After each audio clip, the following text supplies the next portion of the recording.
All right, ladies and gentlemen. Hey, Squirm.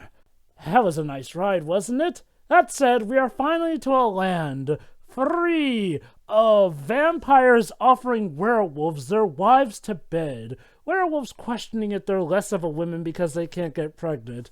Now we're here with proper creatures of the night in Gotham City. Well, and then for a change, I'm finally pleased to know that we're not anymore blue. That's a plus. Well, since it's not Batman Returns, there's not going to be any popping skulls for no reason. So there's that. Jove, a question though. Yes? Is it just me, or is Gotham a bit brighter?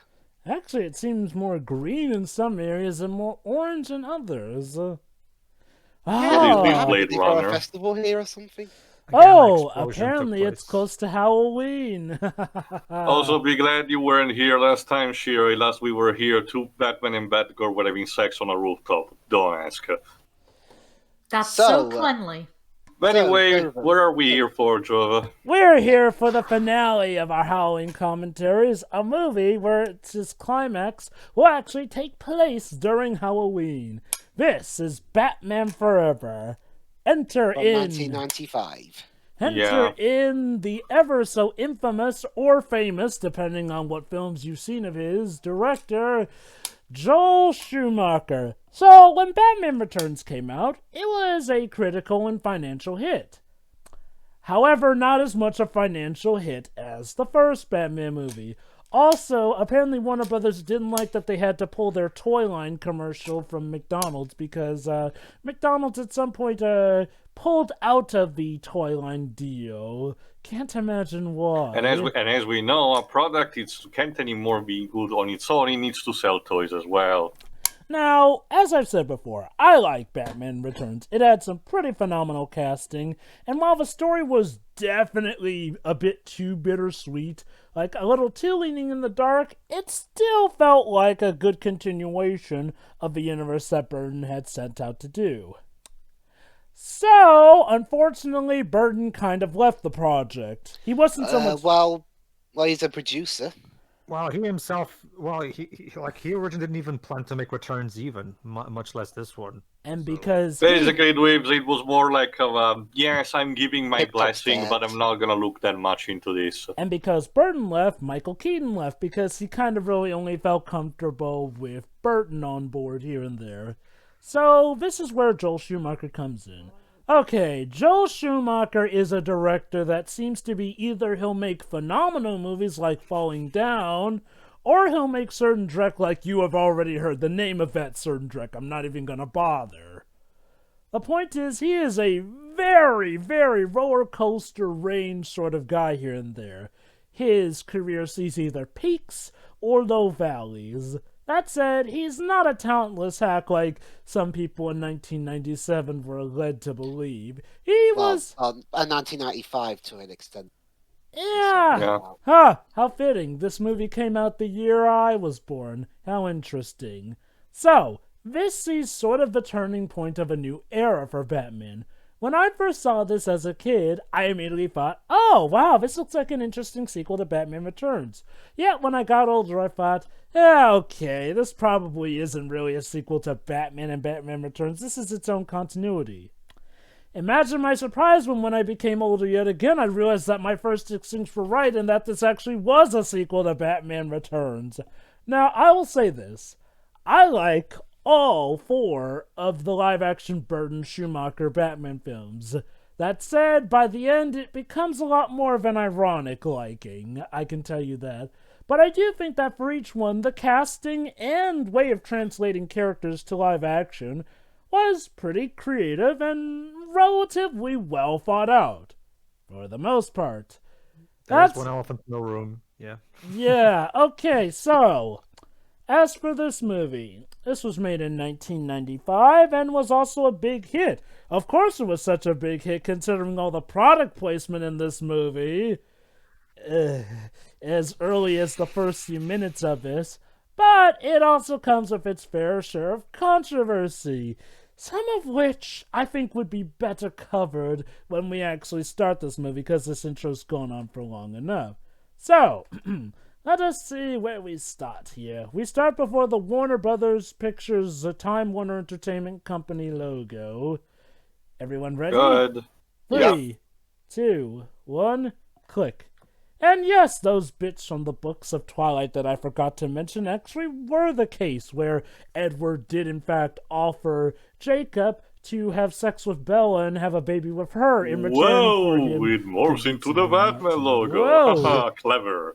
And another a thing Tim that's Burton changed. production. Yes, indeed. Okay, Sure. another thing that's changed from the previous movie was the Batman theme song. There's no Danny Elfman this time. Who's the Instead, composer we've got- now? Instead, we've got Elliot Goldenthal, who did the music for this movie, and Batman and Robin. I gotta say, I actually really like this theme. Oh It- god, it's not bad. CG title screen. Yes, Jim Oh, Carrey's look, here. there's the man Okay. who will help carry this film. I don't know if it was Schumacher's idea or the executive, also Nicole Kidman, or Schumacher's idea or the executives, but yeah, much like with the previous movie, we are having a couple of villains, not just one, specifically the Riddler and Two-Face.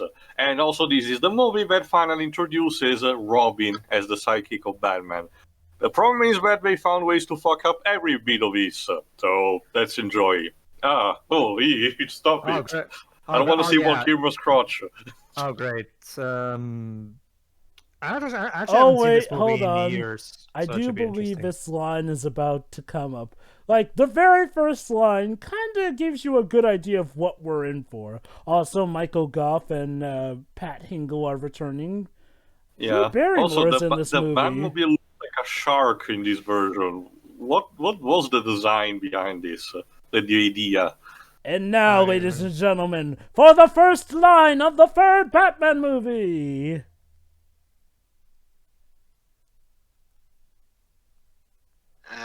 That'll make for Okay, a great now if you're Burger King wondering, commercial. Did Batman have plastic surgery? Yes. Because basically, instead of Michael Keaton, now we've got Val Kilmer. Yeah. Val Apparently, Kilmer. from what I remember, Val Kilmer did mention that he was very uncomfortable in the Batsuit, Well, I mean, wasn't this the same suit they used for Michael Keaton?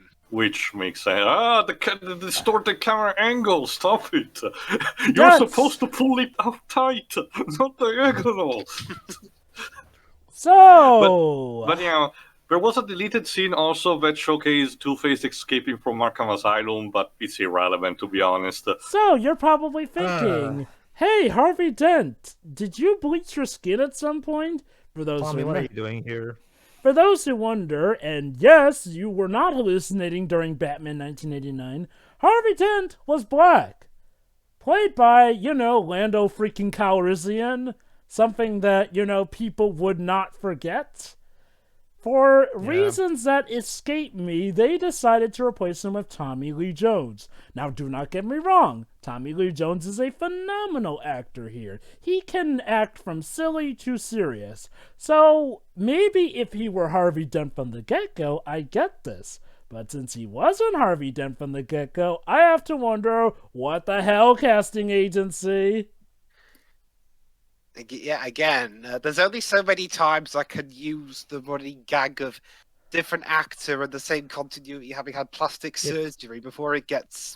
This Also, one I'm is a bit sorry. extreme, though. Also, I'm I sorry. also- This version of Two-Face is way too crazy loony to be taken seriously. That not just that too. I also find Tommy Lee Jones really badly cast in this role Yeah. because Tommy Lee Jones excels at serious, more quieter roles. Like even like deadpan or comically serious, like again Agent K from Men in Black. Like I exactly, said, and it doesn't really make much sense to get him to play what is basically a comedic character. for the Hey, most Commissioner part. Gordon is here. Just still pointless, by the way. Also, now that I really think about it, Pedro, help me on my memory on this one. Also, Nicole Kidman. Have we ever commented on something else between No Country for a Man and this that included Tommy Lee Jones? Captain Captain America: America. First Avenger. You're right. My bad. But yeah, Nicole Kidman in this movie that supposedly tries to tone down the mature stuff that was in Batman Returns, plays a psychology who literally lusts for Batman and wants to have sex with a bat. So yes, before Well, too, she in Eyes Wide Shut, she's also a really horny. Oh no, I know that. woman. It's just that I don't again. I don't understand the thought process behind Warner Bros. And Joel Schumacher. Yes, we want to not potentially scare the children, target it to more kid-friendly. So let's have this subplot of his psychologies that's super horny for the vet. I will say this, it would have been interesting if she actually turned out to be Harley Quinn. But I will say this is sort of something that I'm gonna say for a later bit, per se. Not only that, I argue her character is kind of pointless overall to the movie. I mean, yes, she has an arc and everything, but you could take her away and not much would change. And it's also the textbook example on how shoehorning in a love interest for Bruce Wayne with each movie was not paying off, which is why the movie after this kind of glosses entirely over this mechanic. Okay, I think I get what tone they were going for with this movie and Batman and Robin. The Adam They were trying West to make show? it more like the Adam No. West show. Okay. To be fair, it wasn't too much like Stroke. it wasn't too much like the Adam West show in this movie. It felt like something of a transition phase. Now, by the next movie, oh hell yes, they were going completely Adam West here. Like, I'll admit, I still do partially legitimately like this movie. Whereas Batman and Robin, yeah, I like it, but in the most ironic of senses here and there. This, I kind of do get some enjoyment out of. We open to the director. My problem with this movie is that it's so a lot of it feels like it was made again, like Theo said, to sell more merchandise, to make it more crowd pleasing and friendly, and all that stuff. You know, I mean,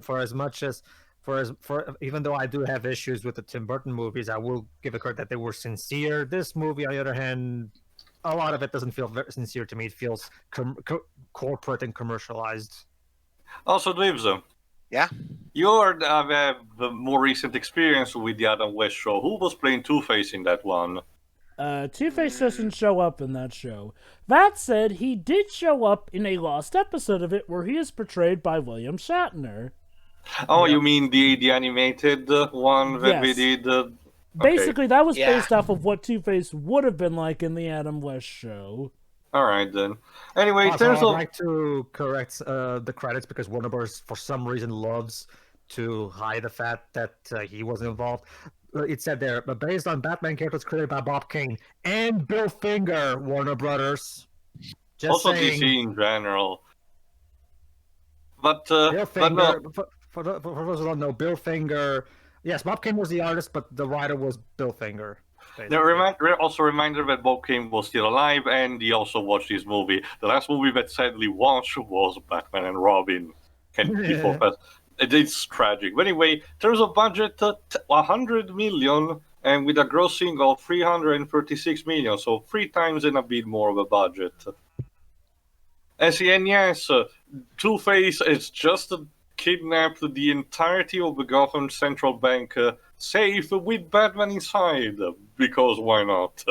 You see, here's the thing. I wouldn't even mind the movie going for this tone so much if it wasn't being sold to me as a sequel to Batman Returns. I think That line delivery. Oh It's no, it's boiling acid. Serious. Yeah, I sorry. I do agree with Pedro. The tone of this movie wouldn't feel so off if this was like a reboot, but it isn't. Like, imagine if we have imagine if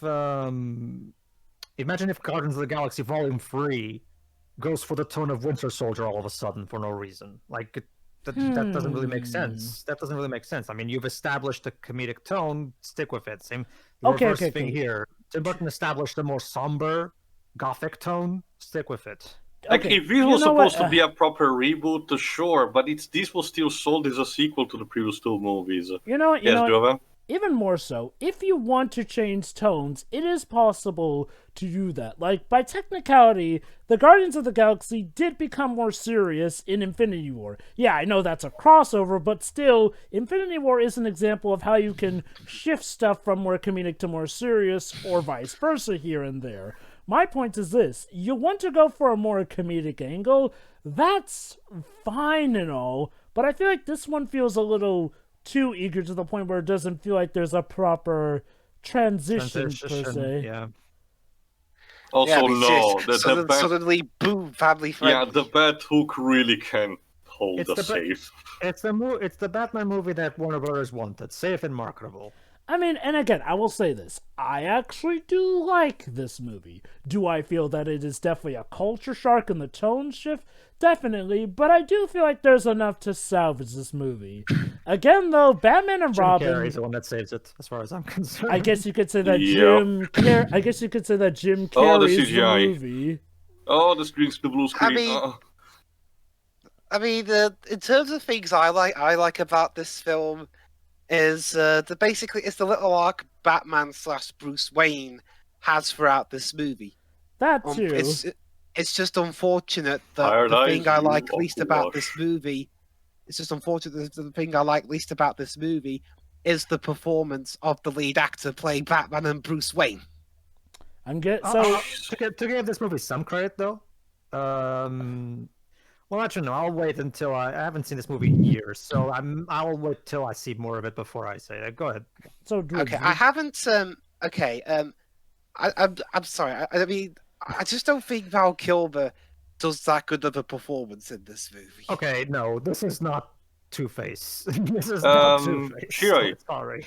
Yes? do you have experience with this movie? Nope. So, what are your first This isn't a franchise I particularly care for. Okay. So, okay, what are your first I bet you impressions of can't this sanction movie so this far? movie's buffoonery, Shira. Yes, Jova? I'm just curious, what are your first impressions of this movie so far? It's goofy, although from what you guys have let on, it probably shouldn't be as such. Pretty much. It's because okay. See, here's the yes. It is true. Oh, apparently the Statue of Liberty is now in Gotham, even though it's supposed to be a different statue. This was also because one thing started happening in between movies, the Batman animated series, and Joe Schumacher, being a big fan of it, tried to pull in some elements from it. This will also ring true for Mr. Freeze's origin story in the next movie, for example.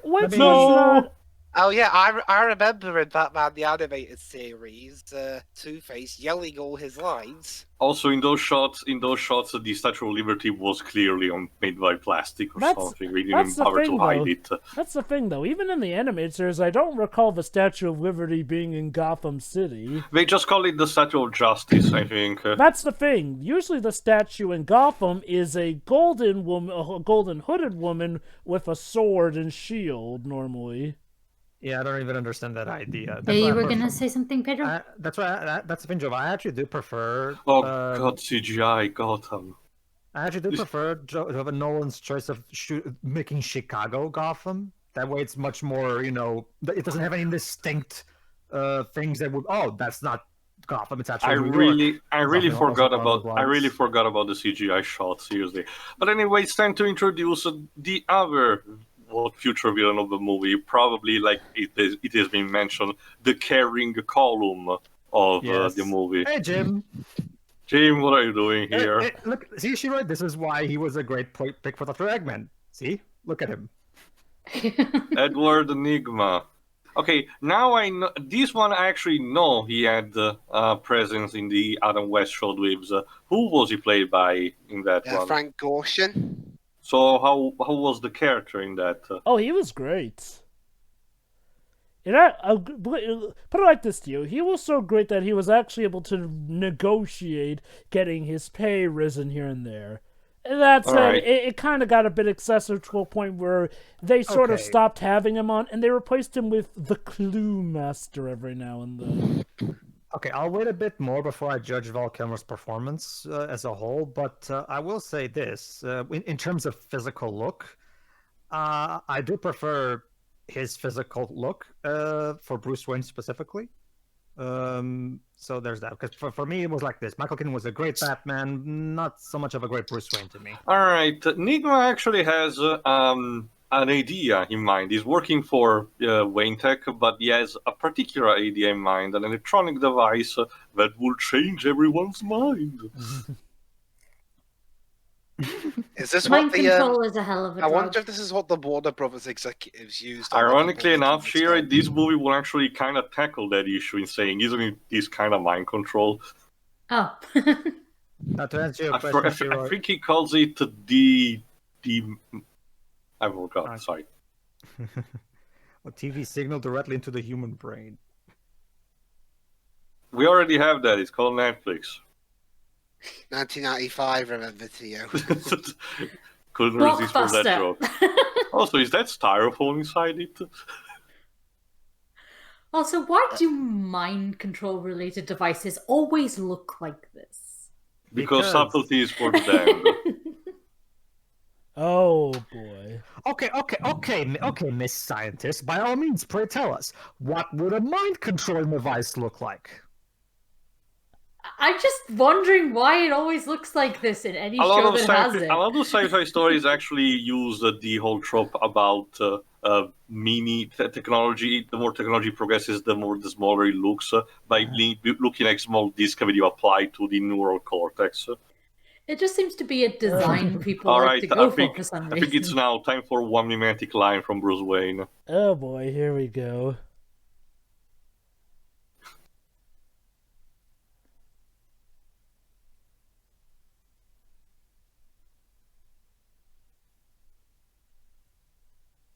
There we go. Is that all? He said it! He said it! We can all go home now. Already, the movie's already I started. have no context to why that line is important. It's mostly used in context here of when someone is too puzzling or contains too much plot hole. It's basically the point where someone just gives up because it raises too many questions. It just raises too many questions. I didn't even know that was a meme. It's mostly popularized by Linkara, in case you need to know. Okay. So, here's one thing. In following with growing tradition, now Bruce has included special entrances here and there, even from his office. Oh, come on. Not a firehouse-style pole. But yeah, you have to also realize something. Back when the first movie came out in 1989, the first Tim Burton movie, it was quite a sigh of relief for fans of Batman comics because finally Hollywood was actually starting to pay a bit more mindful to how the source Was that the material should one be. that I was in on? Because I remember being in Yes. on one of the... You have been in the two previous ones, Shiro. You've been in all of them up until this point. So, the first one with Michael Keaton. There's it. So it was a big deal at the time for fans of the comics because finally we're getting something that actually had a more proper tone. Because at the time, before the '89 movie, outside of comic book fans, who had Oh Dark Knight boy, here Returns we and stuff like go. that, excuse me, miss, this is private property. Also, put some clothes on. How'd you get in here? No shit. I think Batman already knew that. How'd you get in here, though? Seriously. Oh yeah, I think it's now that line. I think it's also the line that's going to be referencing Batman and Robin and everything. Oh my god. Yeah, sure they Yeah. do. Yeah. Okay, so let me put it like this. If the movie addresses that Dr. Chase here is flipping out of her gourd, this could have been an interesting thing. With her obsession with Batman,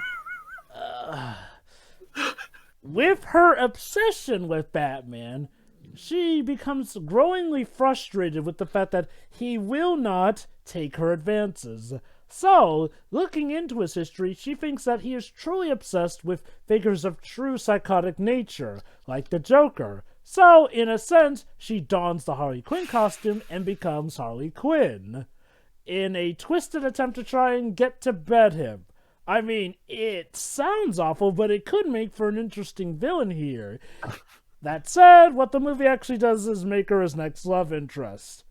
When again, she's arguably as crazy as the people in Arkham Asylum. Jover, I thought typically people didn't like when random made-up characters for the movie end up becoming an established comic book character. What? Oh, that depends on the scenario. Yeah, it really depends. Harley Quinn is the example that worked. Nuclear Man is the example that didn't. See, Harley Quinn would have been a case because at this time she was such a relatively new character that, it would not have been as bad. Woman, am I right? I meant something like when they made up a new character to be Catwoman in the movie. Oh, that was just stupid and didn't really make any sense. But okay, to be fair, that was not the main reason that movie failed. People hated it, but if they had actually, See, done sure, something way good... too many questions. See? Yeah. Did you absolutely have no other takes of that scene? No, that was great. I don't know what you're talking about.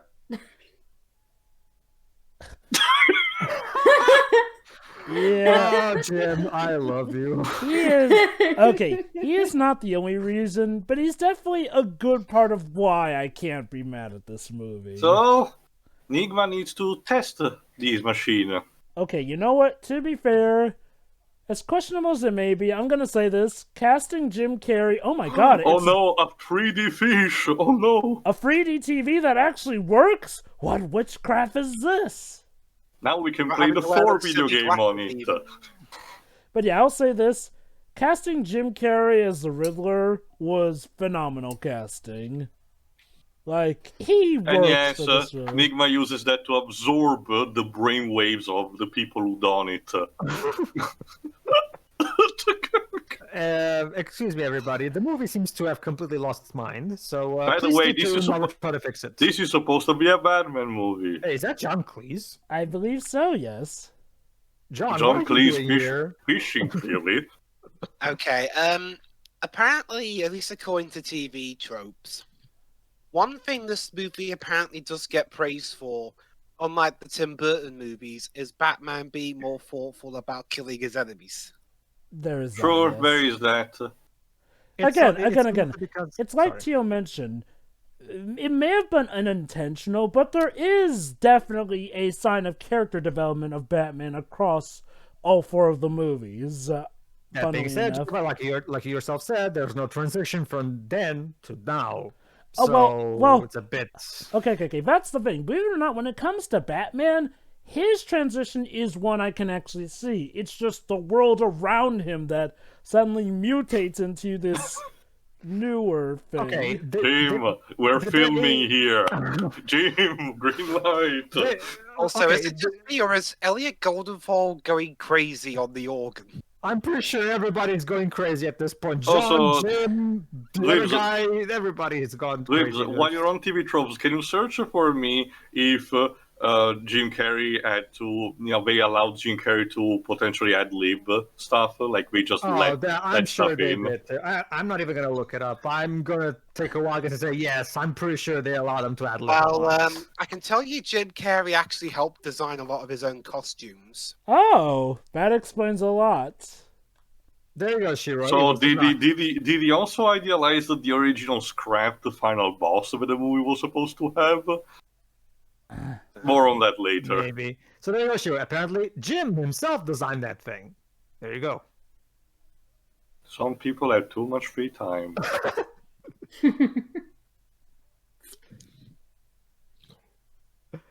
I'm sorry, we have entered into a completely different film, it seems, at this point. Oh. Seriously, what's with this actor's performance? You're fired!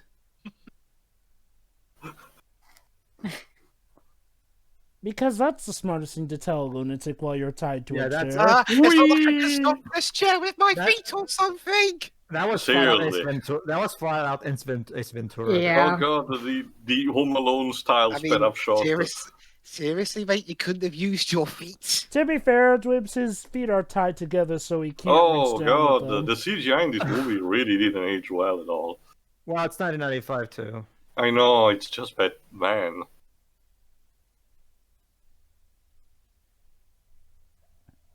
Ooh! How many pop culture references can I stuff in one performance?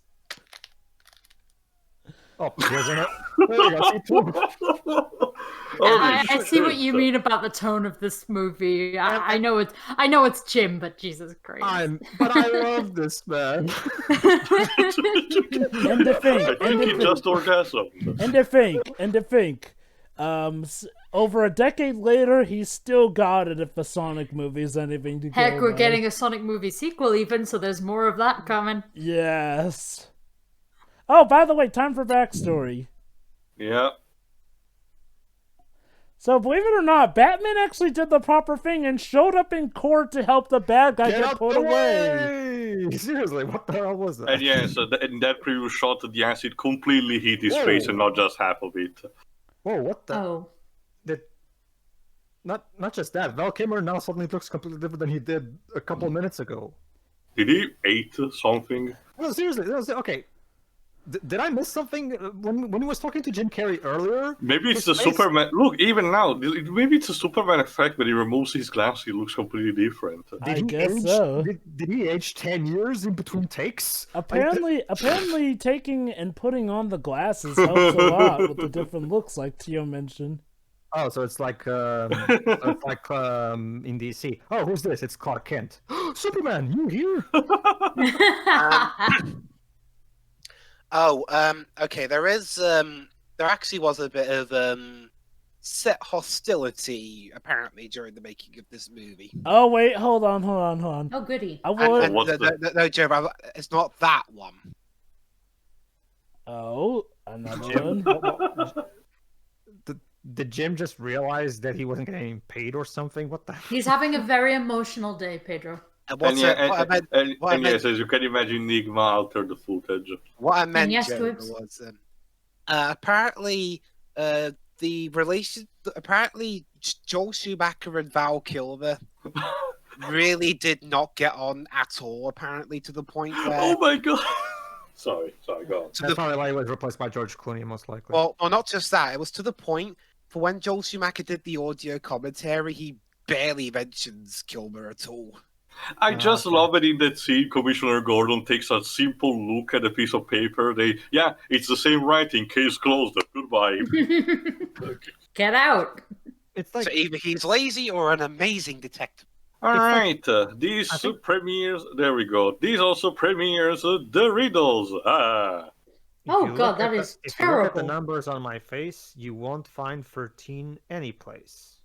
How many Clock tower. pickers do we get for this? No shit. Nah, you think? Yeah, that is pretty simple. This is not deep, Val.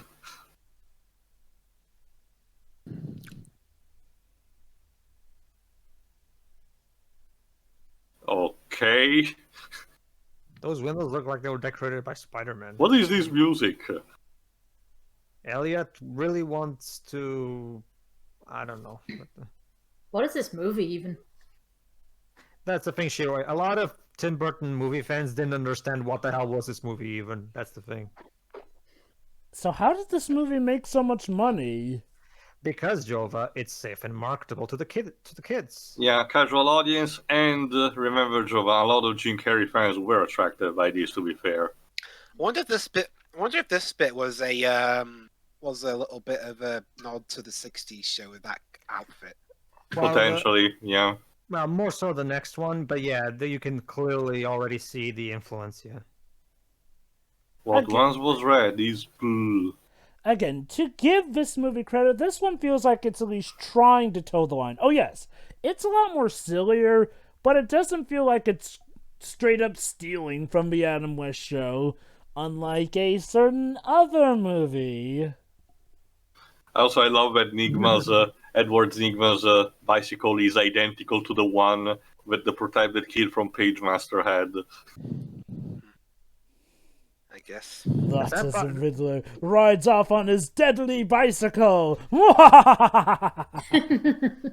How intimidating. The sad part is that You know what's sad, Tio? we It's could still- have got in the hands of someone like Tim Burton. Jim Carrey could have played a fantastic Riddler that could be both funny and intimidating at the same time. Now, okay, now remind me, Dweebs, was this around the time where it turns out that some of this wasn't so much Schumacher's call, but what the executive meddlers wanted? Pretty much, although it was even more egregious in Batman and Robin. I'll put So, it this way, Jova. Chris O'Donnell, who we'll be seeing soon in this movie. Stop actually. with the diagonal camera, please. Chris O'Donnell felt that he felt he was at least making a film with this one. In the next one, he thought he was making an advert. yeah. I don't really, yeah. And I'm, Guys, she has a punching bag. That means she's a strong, independent woman. Well, she herself said that earlier too. She just said, "You like strong women, don't you?" I looked it up. So Again, You're a creepy, creepy lady. Again, if they were setting her up to be Harley Quinn, this could have been interesting. Oh no, apparently they wanted Madonna to be Harley Quinn. This is also a instead. bad stereotype, but not just because she's a woman and everything, but also the fact that it's up psychology, so that it's the stereotype that the 90s used to love, that psychologists are these mysterious magicians that never work properly and turn out to be psychos themselves, which is such a bad propaganda. Jova, if they did that, that would hands down be the absolute worst casting choice in film history. You see, Really?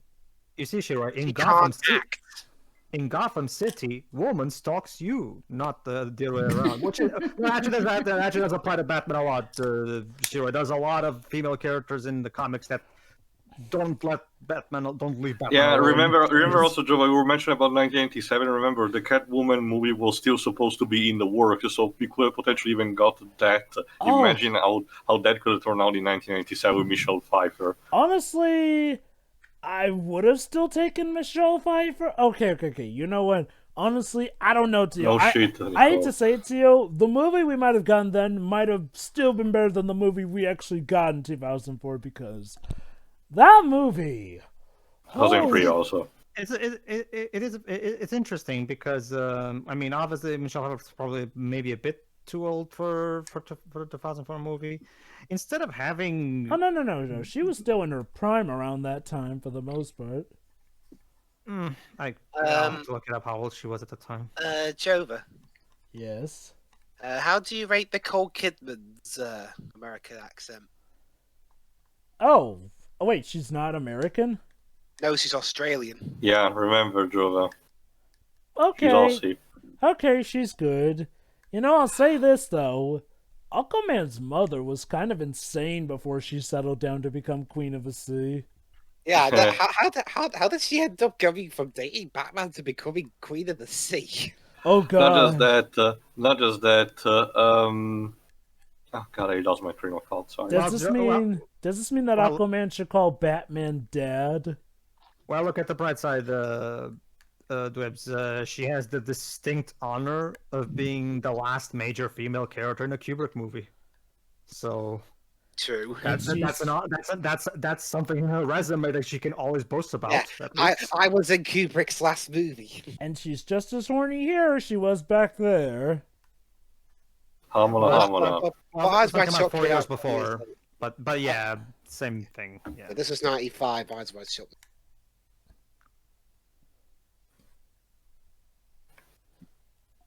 And transition to the Hippodrome, because apparently That Gotham holds. music really took me out For of the that. Gotham Because Gotham Charity takes Circus. as the circus in the Hippo. Oh my God. Jova, Yeah, is let's just this ignore, racist please. or not? I can. We can save that for the next movie, Pedro, I think. There is the flower exhibition that I think has some elements into it. What, the gorillas? I remember distinctly something like the Playboys that accompany the flower girls. But I'll need to see better for the movie itself. But Yeah. yes, now it's time for the circus, which is held in the Hippodrome for some reason. They're always there for me. They always catch me. I have a Oh, date with definitely. Bruce Wayne. I have a date with Bruce Wayne. How cool is that? Who's playing the MC? I Let don't me rec- check if he's I don't credited. I don't recognize. Anyway, these are the Flying Graysons. Yeah. Oh, hey, Chris Oh, O'Donnell. Yeah, all so right, all right, Chris O'Donnell. O'Donnell plays Robin, which So, no. Chris, you don't really look. It's just that doesn't look like a 12-year-old And boy you to know me. what's the sad? Also, age 12. You know what's the sad part? If they just went through and said that this instead was Nightwing, I would totally believe that because he's actually more in age to be Nightwing. I do believe Chris O'Donnell would be a perfect Nightwing, but no, they go through Robin, and because they didn't want to have a kid in the role, they have Chris. I haven't left my parents' basement, O'Donnell. Okay, It's Okay, so I think they try and shift him up to a teenager for this, which, honestly, even for a teenager, he's Nah. He was older. 25 by the time this film released. Yeah. basically Shiroi. Robin is supposed to be at the beginning 12 years old. So Okay, Yeah. okay. So they tried to make him a teenager for this one. Still doesn't Oh, work. He's too old for that. Apparently, Chris O'Donnell apparently has acrophobia. Also, good to know. Also, if you were mentioning, the Ringmaster is played by Daniel Reichardt. Yeah, I found that out. So, although to be fair to Chris O'Donnell, he has found his niche now. He's had a career by the time of NCIS Los Angeles. Yeah. yeah. I won't say he's a bad actor, but he is unbelievably miscast. No, So- yeah, not just that, but the script doesn't do him favors either. So, He's Shiro, not in showing case, his in case you backstory. need to know, this is trying to recreate the origin story of Robin, which had a backstory sort of similar to Batman, but more tied to him instead of, being more casual and Batman finding him. So, in which case, it means that his parents now must die. So, yeah. I mean, the first Kick-Ass movie proved that you can have a child in a superhero movie Kick-Ass and do it fine with no issues. So This was the time of movies where, sure, we could have good child actors, but people weren't necessarily so much as trusting child actors to do some really vicious stuff. Well, okay, we had stuff like The Good Son, admittedly, but, those were Well- far and few between. I don't know, like that stunt doubles exist for that very reason. You could have had a child. Uh-oh. I think the Ringmaster has been changed. Also, obviously, is one case where the mystery is there because the camera doesn't show it, but the people on the other side should have seen that it was Two-Face already. Well, hey, at least Two-Face refers to himself as we and all relevant pronouns to that. So there's that. Jim, Is he having an orgasm? again.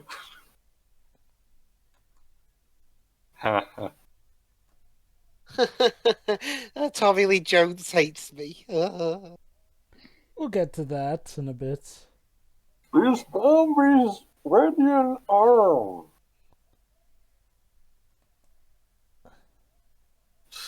That.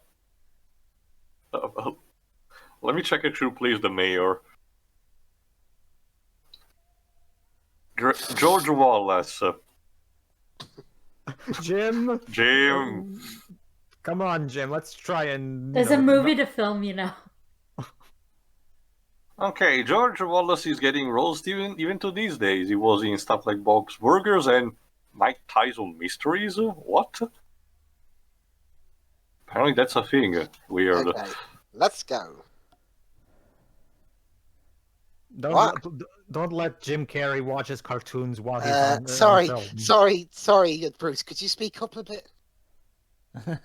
Okay, so yelling it out didn't work. Well, I guess I mean, can you just run up to him and say, "I'm Batman"? I also love the logic of Two-Face. The only reason why he attacks the circus is because he's sure that Batman is there just because he must attack the vast majority of Gotham City's population, which, yes, it turned out to be correct, but a bit of a stretching assumption. But yeah, Dick Grayson, age not 12, is there to try to rescue and disarm the bomb along with his parents. brilliant. It's the basic gist of it, Shiro, is that after. Well, actually, no. I'll wait till it happens. Well, apparently Yeah, Bob Jim, Kane, like, Jim is just enjoying the hell out of this. I get that, but go ahead. Zeus. apparently Bob Kane actually did like Val Kilmer's performance. Mm, Fair enough. different. I mean, if he guess, likes it, if he likes it, fine. But I would have liked to see what Bill Finger thought of it. I don't think he was alive. Was he still alive by this point, Bill I Finger? don't remember. I think he was dead around the point. I would have preferred his opinion because I'm getting a bit tired of because Bob King always getting all the credit. Ooh. Yeah, he died in 1974. 60 years old, not even that much.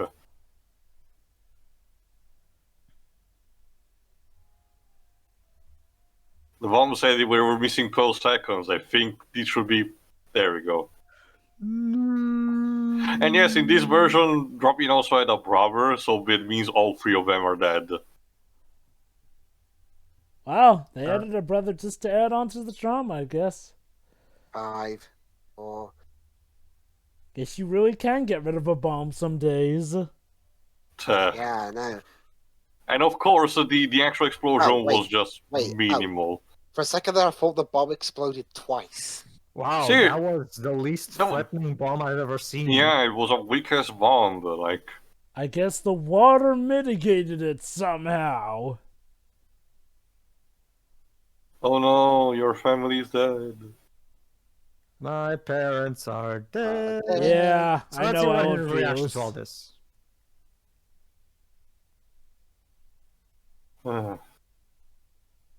It's hard to tell. The lighting's actually dark for once. I know, right? Yeah, no, I thought this was supposed to be the bright Batman. Why do you care, Goons? The bright man. And we're just gonna skip from that. Okay. Oh, okay. So we're not even gonna properly see. Sure. No, instead we have this. Now, Dick has been basically adopted, kind of, by Bruce Wayne already. Typical. Well, that's kind of what it happens. I mean, anyway. it is better than in All Star Batman and Robin, where he outright kidnaps him and forces him to eat a rat. Yes, that's a thing, Shiroi. Also, I will say this, compared to the two previous movies, at least Commissioner Gordon is much more present. I think this is the movie where he's more present and does more things. So at least there is that. Okay, question. Okay, we know that how old Chris O'Donnell was, but how old is supposed to be the character in this movie? He's supposed to be a teenager, hence why he would be adopted. But, okay, like, what, 15 years old? It's never somewhere stated. Basically, just a teenager. So basically, young enough to be put into the system since he would have to be adopted. Couldn't you at the very least hire an 18-year-old? Wasn't there any child actor that you could, that had aged up just enough for you to use? Again, you want to make him a teenager, that's fine, but Chris O'Donnell is not convincing as a teenager. He looks old enough to have to be worried about filing his taxes or worrying about the birth of his own son. And you know what? The whole... Now, basically, Dick is being motivated mostly by revenge, so combined with the age, this comes across more as Jason Todd than Dick Grayson. Huh. Okay, the basic okay, now I can say it. Basically, Shiroi, what happens in the source material is that Bruce Wayne, of course, can relate to Chris's problems because both of them lost their parents in a tragic accident, and that's why Bruce Wayne takes Dick under his wing. Well, not really an accident. Well, you know what I mean, though. The basic point is. Robin becomes his psychic and eventual successor.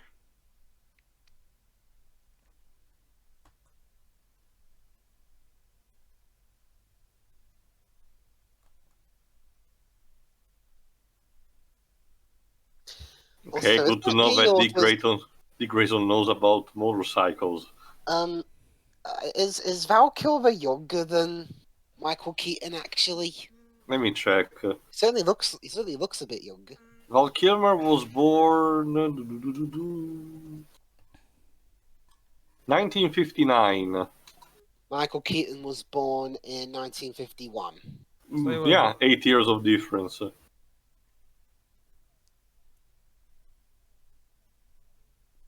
No, Alfred, no. Oh, is Dick starting to warm up to them? It's a bit okay. It's a bit too It's just the too food. fast. It's the food that interests him more so. Also, it's the 90s, back when characterization could be summed up to "I'm hungry." What the fuck? What was that close up? Oh yeah, there's also this. One of the scrapped subplot. I don't remember how much is actually referenced in this. One of the scrapped subplot was Bruce finding a diary of his father and starting to having potential doubts that the reason why the Wayne went to the theater was because of him, Bruce, and he starts to feel guilty about it. Hey, But by the end, it would have been revealed that no, they actually went there on their own without. Hey, Joel. For the record, we know this. We saw the first movie. Sorry, Joe. Sorry, Pedro. Sorry, Pedro. We need to see every single time the Wayne's getting shot. Hey, Bruce. Hey, Bruce. Remember when Jack Nicholson killed your parents? Why is there blue fire? Yes, Pedro?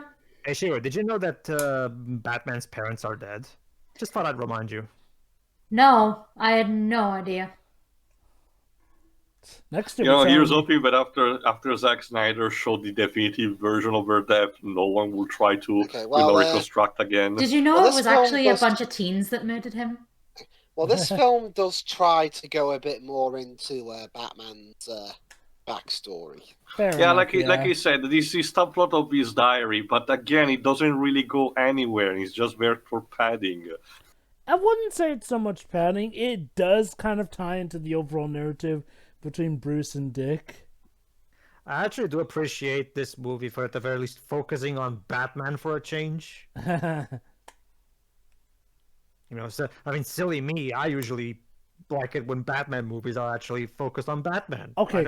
Weird of me, I know. But... Okay, to give Burton credit, I can see sort of where he was going with, again, part of the interest of Batman and the reason he's so gosh dang popular is often more so thanks to the fact that he has quite possibly the most varied and wild rogues gallery of any DC superhero here and there. So I can see why he sort of took that step to focus a bit on the villains here and there, to look at their interesting psyches and whatnot here and there. That said, sure, you can do that, but you can do both at the same time. I did actually kind of appreciate 1989 for doing something of an inverse. We start knowing more about the Joker, but learn more about Batman as we go in through and through, to the point where we're with him to the final step here. That was an interesting step. As for Batman Returns, yeah, that was just Burton fangasming over the Penguin and Catwoman. I guess to be fair... Oh, and by the way, yeah, that's the origin. That's the origin story you're gonna get for the nickname of Robin. Not entirely, but yeah, that's a good portion of it. Get it, because later he becomes a superhero. Well, Dick, you did save a tent from being blown up. Yeah. Wow, look at that. Since we already have the outfit, might as well use it. Maybe. Anyway, might as well check it here. The parents were played by Larry A. Lee and Glory Fioramonti. Larry A. Lee was also apparently famous for doing stunts on a lot of other movies, including the Elektra movies, and R.I.P.D. Anyway, as for the screenwriter of this movie, that was Akiva Goldsman. You may remember him from Lost in Space Twibs. Along with two others. You may remember Akiva Goldsman from Lost in Space Twibs. Oh, goody. And he also wrote Batman and Robin solo. Joyful. Okay. This is also kind Can the the camera not, please? I know, right, Shiro? This is what I mean when they show up these fucking distorted and that was the worst one of the camera. bunch, though. Oh no, not the grandma! Okay, I will say... Grandma, that, what a twisted face you have! Yes, Pedro? It's for flipping Collins better! I will say that while so far I am kind of okay with Val Kilmer as Bruce Wayne, he looks goofy in the Batsuit, mostly because of his mouth. I don't know what it is it when he puts on the Batsuit, but for some reason his mouth looks goofy when he's in the Batsuit. I think well, it's because... the suit. I'm pretty sure it's Michael Keaton's suit they just put on Val Kilmer. I get that, but I'm more concerned with his mouth. I don't know why, but in some shots when he's in Batman, his mouth looks silly. Like, I don't know. There's just... Go ahead. Maybe the cowl just doesn't fit him. I guess, yeah. Also, I don't think he does it in the movie, but apparently the theme on the Batman movie was supposed to also open up in some concept and toy lines. Apparently. I think it does that later in Batman and Robin. I don't understand the practicality. You know, this looks more like a Dick Tracy episode rather than a Batman movie right now. The bright colors, the car chases, the fucking gadgets. This is literally a Dick Tracy episode right now. I was actually going to ask, have you seen the Dick Tracy movie? That's actually kind of interesting. I think I saw only the beginning a long time ago, but I'll need to see it again desperately. I believe I can shoot my grappling hook and cause my car to go up a wall. No. That statue would have broken. It's funny, Jova, because you can do that in Batman Arkham Knight with the Batmobile. Yes, that's what they were referencing with that. That's terrible. Okay, but at least that's a video game. In a video game, you can apply the rule cool a bit easier on gameplay. In here, I don't know. Like, don't mind me, citizens.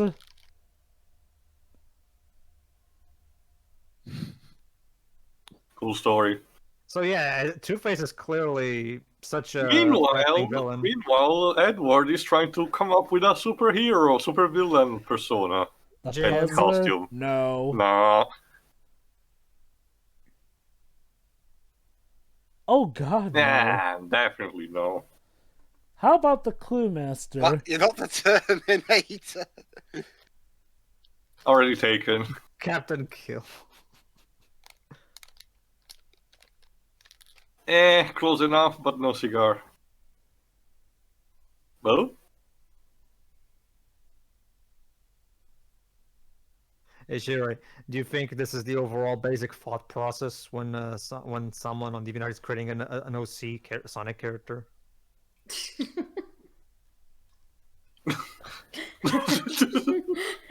Furiously typing at the computer. By 1995 standards, Photoshop was amazing. I know, right?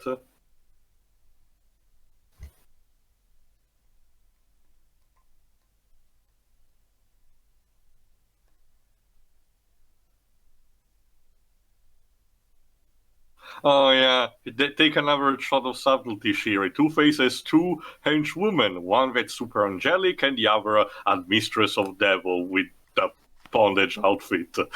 I actually did bring Cider to that. Oh, hey, there's the Riddler. Yeah, we just caught the Jim, you could have taken 2 steps back. Joel, the camera next time. Both outfits are ridiculous.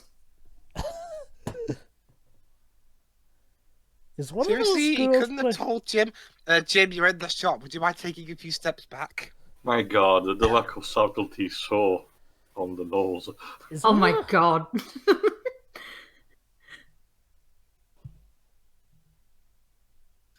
From other incarnations of Two-Face that I've seen, it's not like subtlety was that much his strong suit in the first place. But here, I will admit, and yes, I mean, aside from the outfits, the room looks great. The actual costume for the Riddler is pretty spot on, including the question mark cane. Yeah, pretty much, actually, yeah. What are you going to say, Pedro?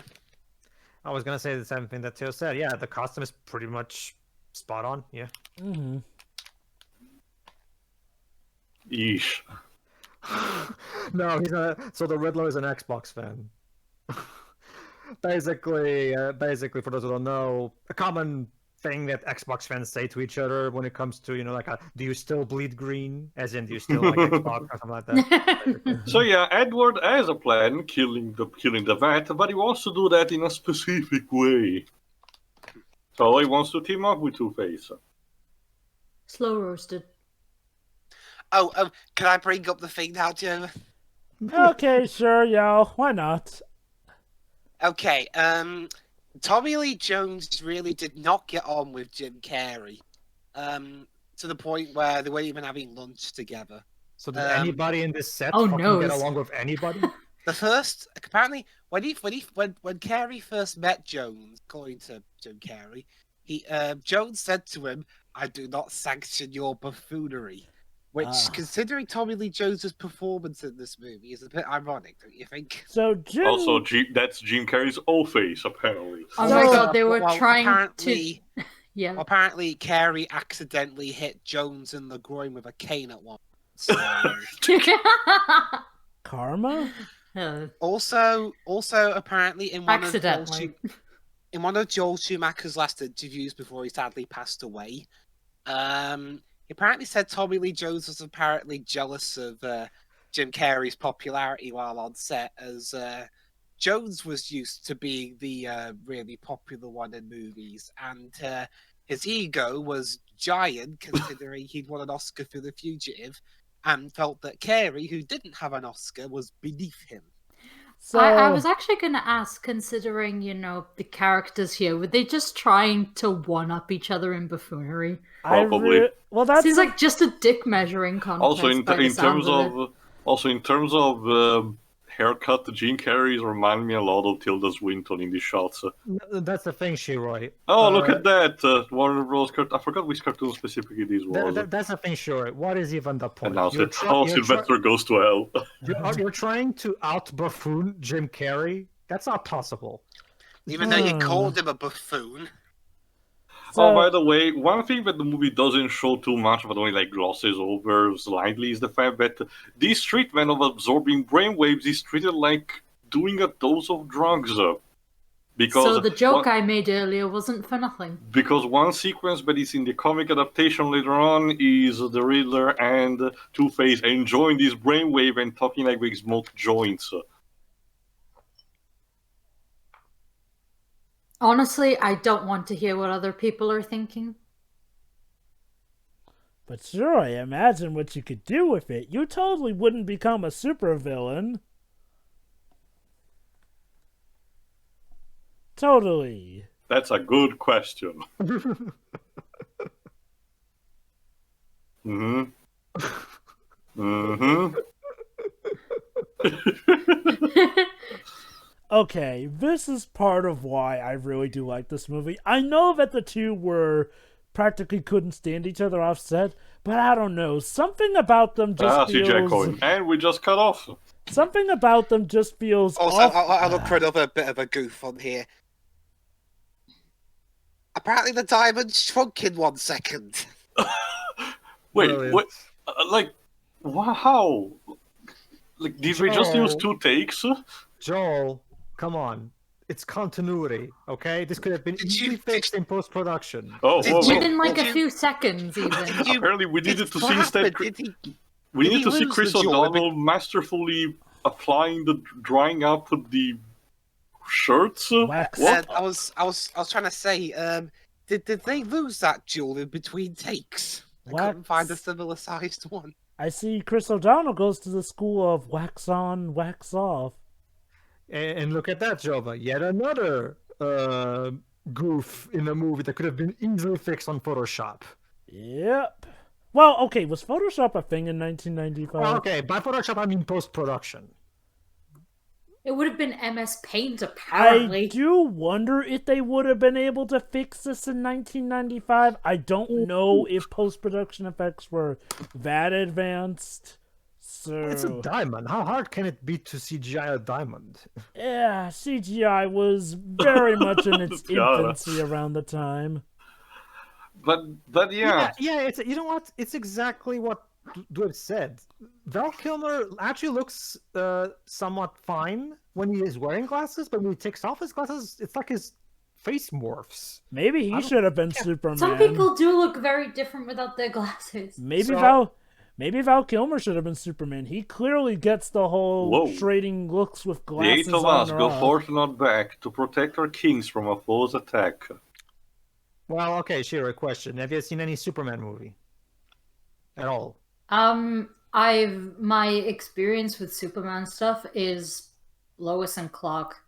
Oh, nice. I really like that show. It's very good. It's actually pretty good. Okay, the question, Shiroi.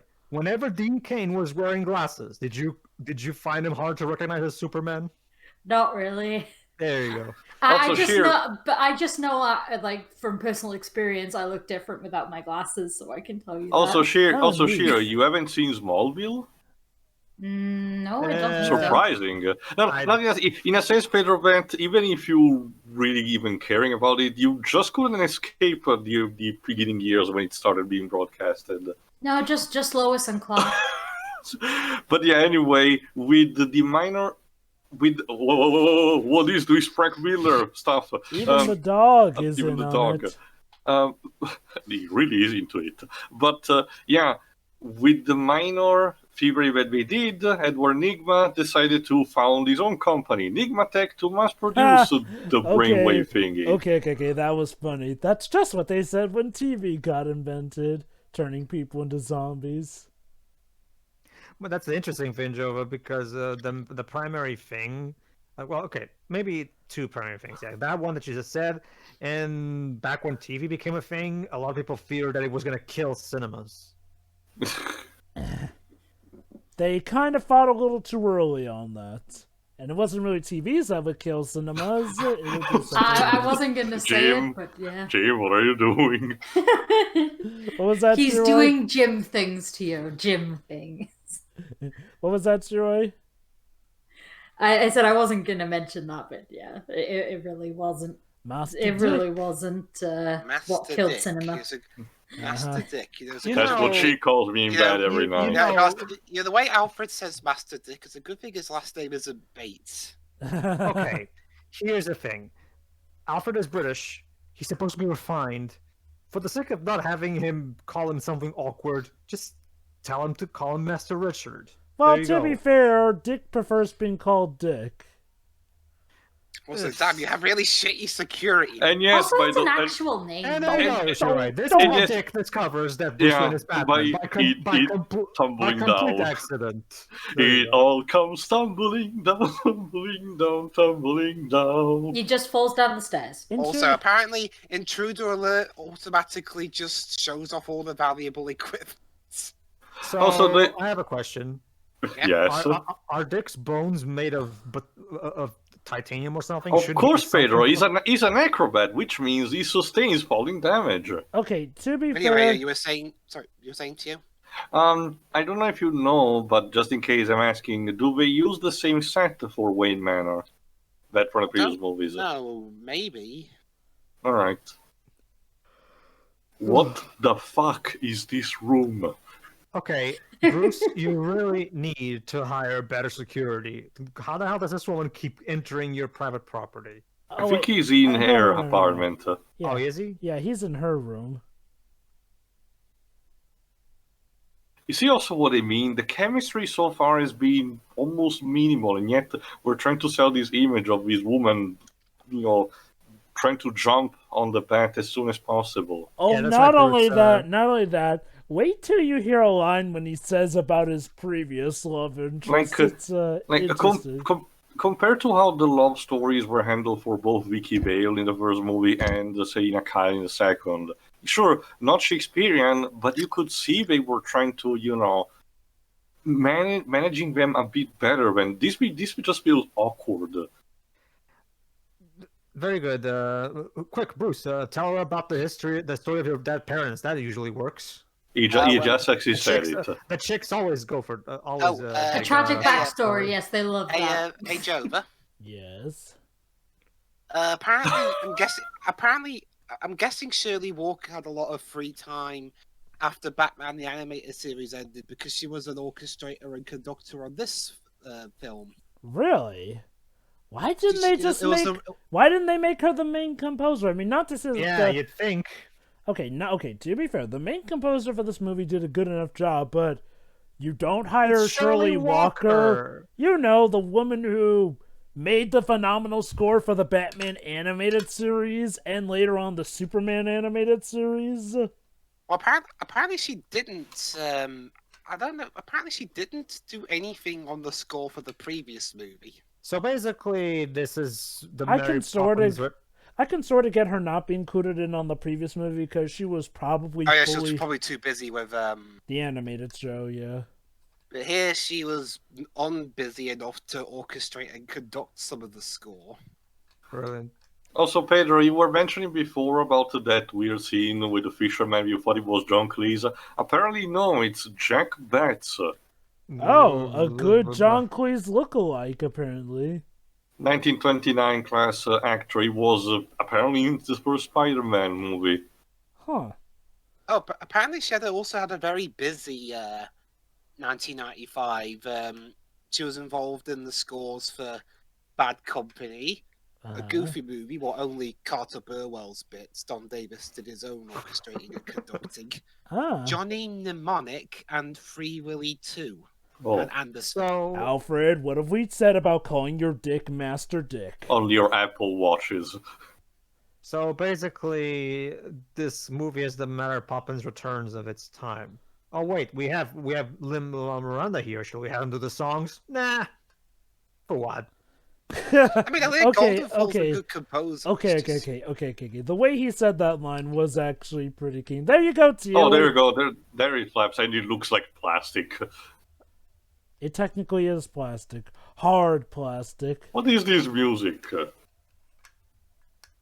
Oh look, no, she's being assaulted by Mad Max characters. He's on the bad side of Gotham.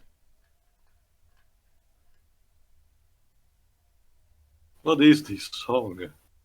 Also, McDonald's. Apparently, we're in the city of Eden right now.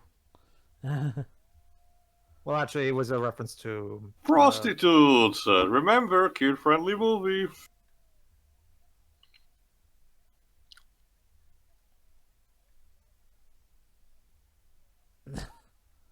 Ha ha ha.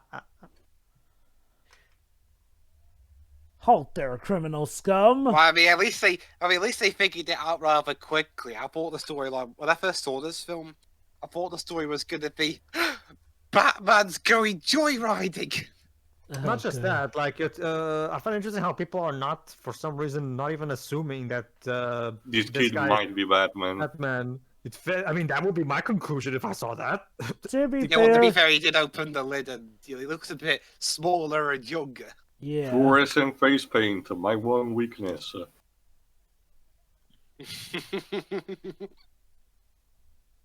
Yeah, I'm sure Batman will be the one to forget his suit. Okay, I get it. He's a trampoline artist, a circus artist, whatever you want to call it. That doesn't necessarily mean he can fight. To be fair, that kind of is how Dick incorporated his fighting style originally by using his acrobatics and nimbles. I also see what Prey is coming from, Jova, because in quick succession we showcase that he's an expert acrobat, an enthusiast about motorcycles, which would have been hard considering he lived in a circus for most of his life, and now that he's also a skilled fighter, but it's not just agile, but also strong. It's because... Okay. Good to know. But whatever. No, that is a pinch of... Yes, he's a great acrobat and shit, and he incorporates his acrobat in the fighting, yeah, but Batman still trains him at the beginning so he can properly fight and use those acrobatics in the fight itself. Yeah, here we have nothing of that. Okay, like I said, depending on the origin, yes, Batman does train him, but he does sort of strike out on his own for reasons or not. Mostly because he's going after Tony Zuko, who killed his parents. So he does show he has some fighting capabilities before Batman starts to properly train him to hone his skills. It doesn't help that he looks like he's fucking 25. Oh, wait, he is. Yeah, it's kind of a similar problem with the Wiz. Oh, boy, here we go. Yeah, this is basically foreshadowing for how we'll be. Yeah, this is basically foreshadowing for Batman and Robin. Again, more chiseled Todd than Dick Grayson. Where basically most of his dialogue will be... Which is weird, because this movie sort of seems like it's getting him out of it, but then the sequel comes along. The sequel forgets about a lot of things, Jova. I want a car, Jova. Chicks dig the car. This is why Superman works alone. Okay.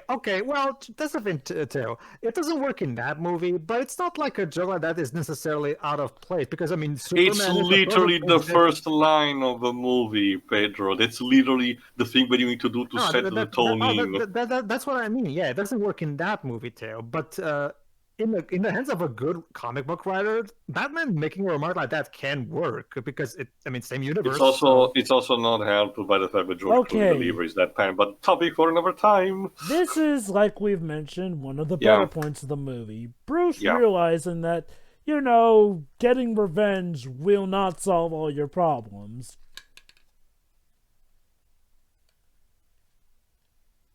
It is nice stuff, but I do wonder how much of it is intentional for connecting this movie and how much is casual. About that, Dick, yes, they were killed by a maniac. Okay, so as you may notice, Two-Face is kind of acting a little too silly. Almost like he's acting like the Joker. Yeah. My theory is that the reason this happened was to make it so that, of course, Bruce sees himself in Dick, a poor boy who loses his family to a laughing maniac. Well, yeah, that's kind of how it's supposed to be anyway. Well, I guess the problem is making Two-Face sort of Joker-light. Well, yeah, that's the thing. That's just the problem. Which is weird because the Joker died at the end of the first movie, so it doesn't really make much sense. I mean, it's not like with Dark Knight Rises where Nolan had to rethink the entire story because of Heath Ledger's unexpected death. There was no reason to make Two-Face like this. Okay, if you want to have a comedic film, okay, you have the Riddler, fine. People don't mind the Riddler being like this for this movie. It's like I said, Shay should have become Harley Quinn. It seemed like that's what they were kind of setting up with how Cuckoo for Cocoa Puffs Chase is. Like, seriously. I actually think, what's the interesting thing? I actually think, he's a great Riddler and all, but in terms of physical look, Jim could also make a fantastic Joker. He could, yeah. Seriously, what the hell was with that woman's acting? Speaking of acting, here's my I should explain actually the point I made earlier. My biggest issue with Val Kilmer in this movie is his facial expressions. Yeah, he mostly just looks kind of bored. Well, which is odd because apparently, aside from his relationship with Joel Schumacher, he actually enjoyed working on this movie. Oh, really? Considering the director doesn't like him, that's kind of surprising. I mean, they didn't like each other, so... Okay. To his credit, I can see how he would still enjoy his time on this movie, even if he didn't care for the director. Like, the actual experience of making the movie does look like something that would have been fun. Like, okay... If that is one thing I can... Well, I can tell Jim is having fun, at least. Well, yeah. Back to what I was saying earlier. For as much as I know that Jim and Tommy apparently were spending a lot of this movie trying to upstage each other, I will say this, the chemistry of their characters surprisingly does feel rather on point. I know it's pretty ironic, but this movie is part of the reason why people kind of sometimes expect to see Two-Face working with Riddler every now and then. Hell, the Batman Lego video game pretty much paid homage to that by having them be the two co-leaders of their own specific group of rogues gallery villains here and there. Like, I don't know, something about them just meshes well with each other in this movie. Maybe it was them trying to upstage each other that made it somehow work. And now Jim Carrey's trying to outglass his Val Kilmer. Like, is that like the exact... All right. This is a bit. Same pair. This is also really important. We're doing the same thing. Okay, there is an actual psychological reasoning. I wouldn't be surprised if Joel consulted this before. If you're really into another person, you will imitate their gestures even involuntarily. And this is what Edward Nygma is doing. His obsession with Bruce Wayne makes sure that he does the same gesture that he does with the glasses. That is a nice touch. Yeah. But more on this instead. Bruce wants to test the machine, but just like before, he doesn't trust the fact that he's mind control, so he wants to make sure, some prevention had to be made, unplug everything. But it's okay. However, in the comic adaptation, he just puts the thing in, no questions asked. Thanks, Sugar. Well, yes, her name is literally Sugar. And yes, you're right. Actually, she said, call me whatever you want. So I know. decided to do that. Well, I know, but the subtitles mentioned that her name is Sugar. And yes, you're right. The other girl's name is Spice. Well, like Gina Rose would say, the ladies like it when Bruce puts it in, and they like it when he pulls it out. There we go. So, of course, Edward was expecting that he would expect that. So he just absorbs a bit of Mr. Wayne's brain. and he now gets teleported into An Apple store.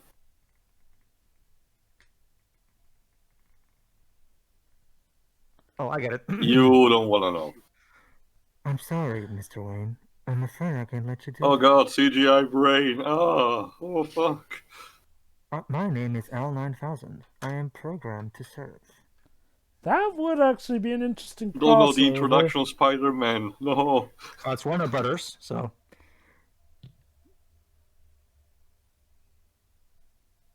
Oh no, it's the evil Two-Face. Yeah. Can we just have a movie focusing on the Riddler? Damn it, Two-Face, that wasn't the plan! Wait, Okay, Two-Face, I get you can't sanction this buffoonery, but you're supposed to be working together.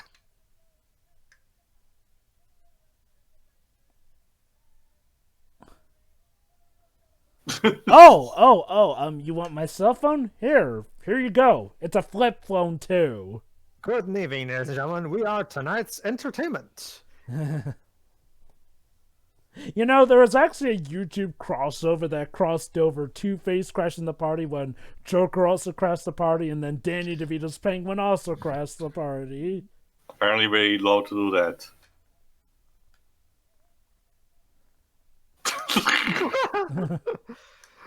I think you should ask that question to yourself, Enigma.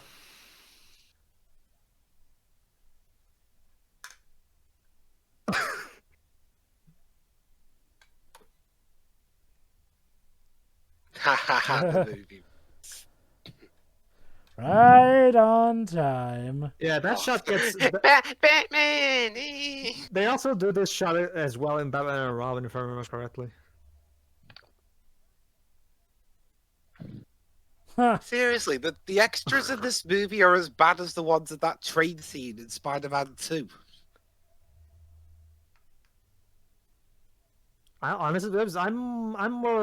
I'm more thinking about the from the first movie, the extras from the first movie.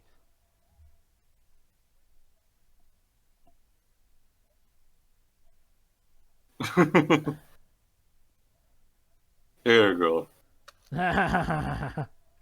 Because I'm British. Okay. Of course. Okay.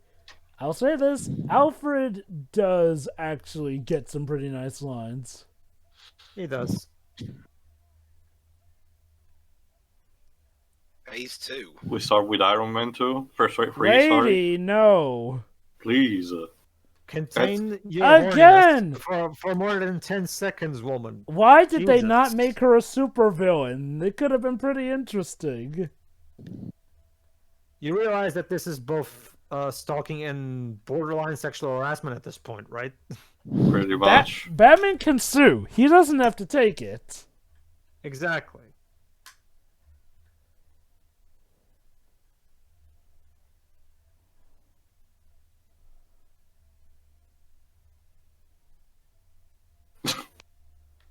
It's a long way What's down. that insignia?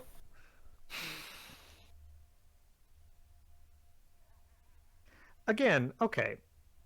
I will give it this. Now, the movie is pretty entertaining on its own merits. Whoa. Whee! If I just divorce myself of any kind of emotional investment I have in the Batman franchise as a whole, and even as a sequel, to the Burton films, I can easily enjoy this enough as a popcorn take on Batman. That's perfectly fine. And unlike Batman and Robin, it doesn't self-indulge itself too much. The problem is I shouldn't have to divorce myself of so much context to enjoy a movie. Oh, watch this. Apparently, there you go. Apparently, the Batcape is fire resistant. Oh my god, this is the 60s show. He conveniently has gadgets for everything. Yeah. Yeah, no. Sorry. Batman's cape cannot protect against... Actually, it can. In, like, a lot of versions, it can. In fact, having the flame-resistant cape is kind of one of his standard things. Mm-hmm. Yeah, I actually love that bit from. That bit from Two-Face. All right, Why Shiro. can't you just die? Quick Yes, recap. Quick recap. Edward Nygma has founded his own society with Two-Face. They basically merchandise the shit out of a brain scrapper thing, and we managed to extract just a bit from Bruce Wayne with a bit of trickery. Now Two-Face has crashed the party to make appearances, and Batman's trying to save the day, but the result is being buried with sand. Buried alive. It's rough, of course, and gets everywhere. Oh, And I hate it. And Jim Carrey's still out of his fucking mind. Yes. He was never in it to begin with. And yes, this is the occasion where Robin saves him. I wonder if there's ever been a subdued Jim Carrey performance. In a way, number 23. He still goes crazy in that, but it's much more subdued in that one. Yeah, that moment of Robin saving Batman could have been a really satisfying moment if the movie did a better he said job. Nightwing. Yeah, if the movie did a better job of building up to this moment, like the characters barely interacted with each other throughout this thing. Well, Tio. Yes. Interesting thing, number 23 was also directed by Joel Schumacher. Huh. Interesting. Wow, he's literally saying, "I'm gonna be your psychic just because." But there's also the Eternal Sunshine of a Spotless Mind, which is actually a drama. Like, sure, it still has some lighter moments here and there, but Jim Carrey does play an actual more serious role in that one.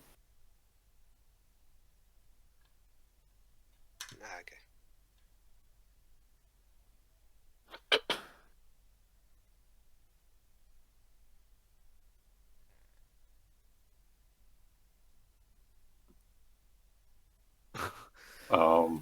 Oh yeah, and that's another thing, Shiroi.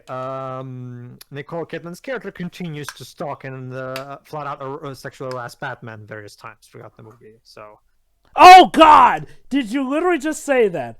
Did you? He said, "I've never been in love before, Alfred." Fucking hell. Wow! Ooh. So okay. Which Okay, movie you're making, right? Okay. Kim, Wait. Kim Basinger's role in 89, I could understand forgetting a bit, but Michelle Pfeiffer's? Okay. Allow me. Bruce, it's me, Selena. I've survived and come back to be with you. Sorry, Selena. Turns out I never actually loved you truly. What? You see, this is exactly the primary problem. On its own merit, like if I just watch it in a vacuum, I guess go ahead. This is why at some point in my life I had a phase where I just thought, oh, this is actually not connected to the Burton universe. I kind of also had that phase. Oh boy, here we go. That phase. That's the thing. Okay. Go on, Pedro. That's the thing, Jova. By the time you got around to watching this movie, it was already years later. I was being sold this to me in marketing as the next Batman movie. That must have felt so weird for you. So you have to understand my perspective, you know? Okay. So since you were actually there to see it when it first came out, what was the crap storm like when Batman and Robin came? Well, there's the thing, Joe. You have to also understand that at the time, movie-going audiences didn't have a firm... Now they have, but they didn't have like a super informed perspective on how Batman should be portrayed. That's what we're a bit more open-minded to this. Consider this, Dr. though. Meridian has now decided, you know what? Nah. See, for me, Joe, remember, I was a comic book reader, so unlike the casual movie audiences, I knew better. Oh, no, I get that, So- but consider this. Even with the casual audience goers, Batman and Robin was considered terrible, even by casual moviegoers, so... Even my parents who haven't read that I much do like comic this and... bit of Val Kilmer, though. Oh, hello. See, there you go. See how you can have more than one That facial stupid expression. smile. That's what she show it more. That's just the thing, Dribs. I just don't think he looks good as Batman. Oh, What, did you look into the future and realize that you won't be playing Two-Face in the Lego Batman movie? alright, time to check who the real Batman is. Will the real Batman please stand up? Oop.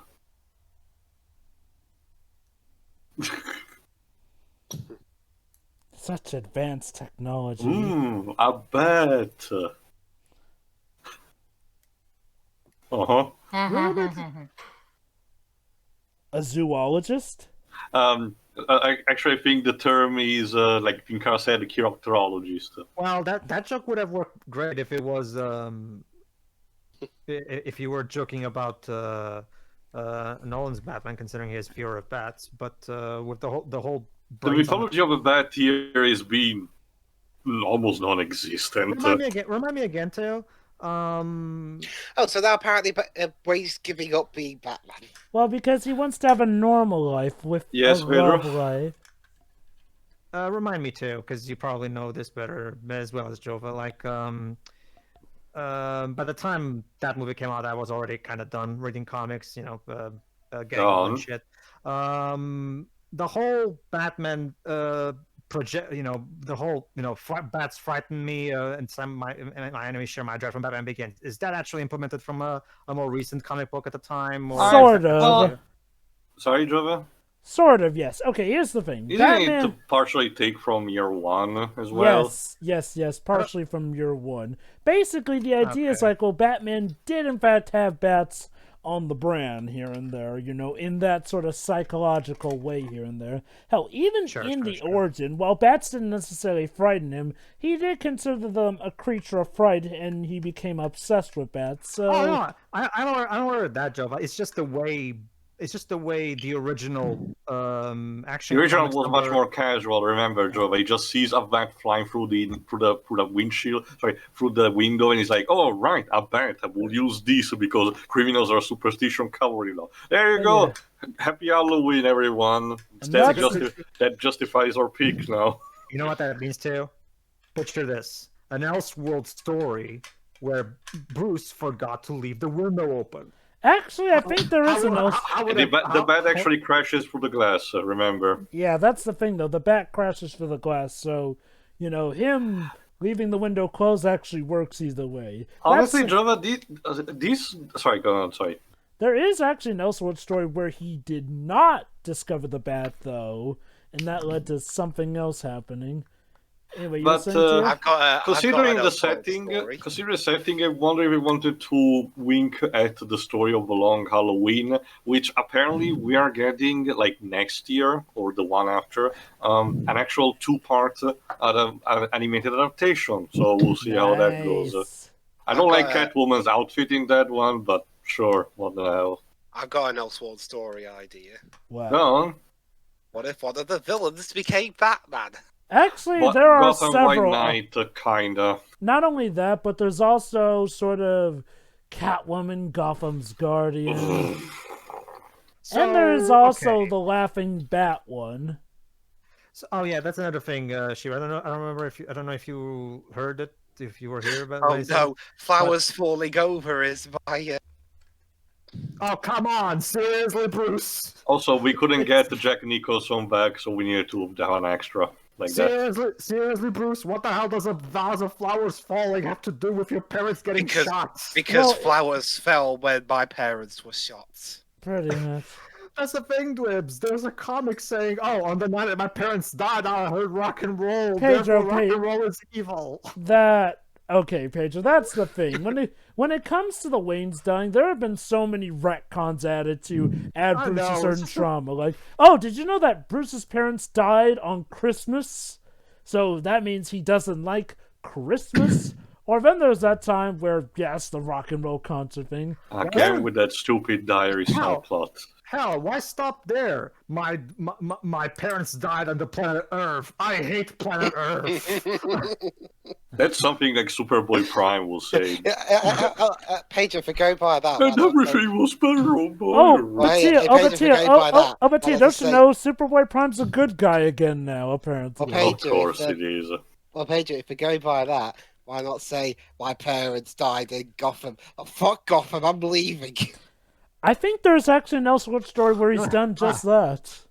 Val just woke up. While we're What, he filming just says, it. screw it, I'm leaving. But I'm a hero.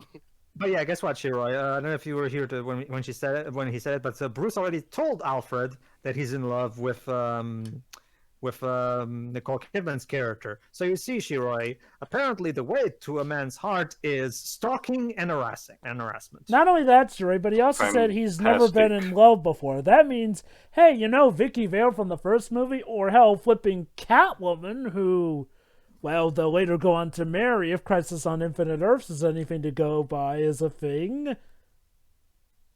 I guess he wasn't really in love with them. Ugh. Yeah, I'm beginning to see what Teo means. Like, this is a potentially great flashback story, but the movie doesn't really focus on it enough. Okay, you know, now scenes like these, I get it. It's a And there you go, look into Pedro. his- This is also part of what Nolan was inspired by. Now he yeah. discovered the Batcave and everything. Okay, then. Ah, so there you go, Pedro. Sure. Well, I haven't seen this movie in years, Jova, so I don't remember much from it. Except from Jim Carrey. Only at first. Oh, I guess he's a brave boy. Man, Bat, is that you? You know, any creature could have come from there. So what if a pigeon came down? You'd call yourself Oh, pigeon. there you go. Maybe an axolotl. Wow. Okay. Okay. That How- is how surely intimidating slowly would that- moving. How Two- intimidating would it be, actually? If it was... Okay. I just You wish we actually didn't have that Wait, final... wait. You didn't catch on what he was trying to tell you? What kind of psychiatrist are you? Anyway, as I was saying, how threatening would it be if he called himself Pigeon Mantle? Yeah. What's the worst he could do? Poop on his enemies. I think we could have done without that final line, though. I will take revenge. That's flat out like shit from the Golden Age. Like, Well, okay. Or okay, Frank okay. Miller. Okay, Which, okay. to be fair, year one, written by him. Okay. To his credit, that was him basically talking about what he fought back then. And that is sort of a thing about Batman, even in the more modern mythos. His crusade starts as one of revenge, but grows Okay, into Alfred, one seriously, that's how are supposed to you be fooled central by and that? justice. Well, yeah, Joe. But by this point in the timeline, I got, guys. I'm sorry, Alfred. How are you fooled by two clearly grown men doing that? High-pitched Because- voices. because this is a Joel Schumacher movie. But anyway, that's the thing, Jova. Okay, I know that Joel Schumacher clearly forgotten that the previous two movies existed by this point. Okay, But supposedly he's been Batman for a while now. this is where the movie gets frustrating. I don't know how much of this is Schumacher's fault or how much of this is the executive meddler's fault. Because Joel Schumacher has gone on to say that he really did not want these movies to go this way in particular, especially Batman and Robin. Like Gibbs mentioned, he considers Batman and Robin little more than an advert here. He was going to have stuff go finally properly back to a more darker and more tone proper film with Batman triumphant, but Yeah, so because a proper serious movie that involved Nicolas Cage as the Scarecrow. I could see it working. I mean, no, that's the thing, Java. I could see that working, just not by having a complete serious tone. Well, okay, not completely serious. When I What the say fuck? when I say more darker tone, I mean something along the lines of the Burton films. Okay, here's the moment that everyone criticized also, I think. At some point, I forgot if it's now or not, but Tommy Jones decides to flip the coin multiple times until he gets the results that he wants. That's And fair, yes, isn't it? and yes, Riddler destroys the Batcave while wagging all the way.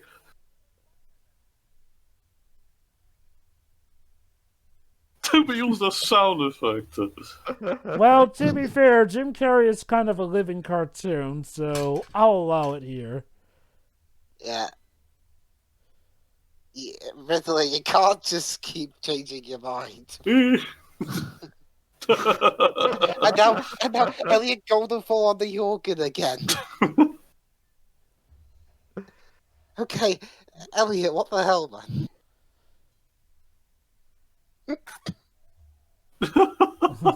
Oh, seriously, all you need is a powered whack caption on the Did screen. Jim Carrey literally scratch his crotch on camera? Yes, he did.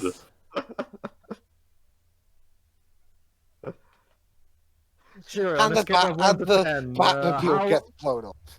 Sure, on a scale of 1 to 10, how lunatic is this? I mean, well, that says everything, I guess. Fuck all, basically. Okay.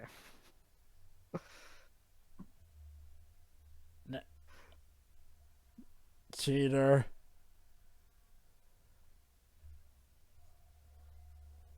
I prefer, yeah. I actually really like the way the loophole he does in The Dark Knight.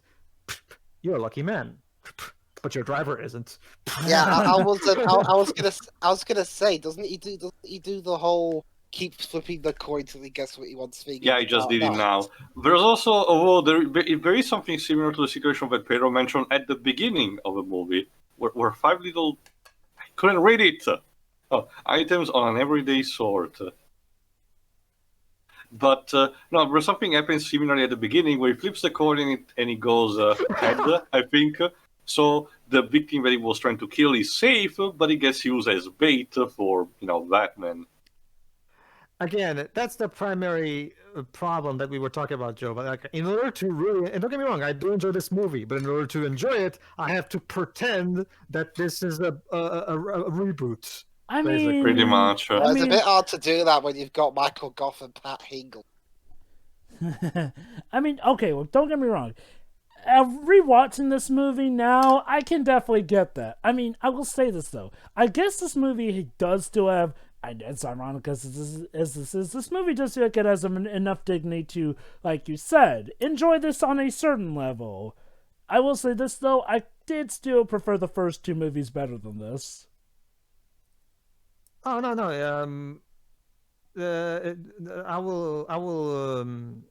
I can see that because the previous two movies felt more sincere.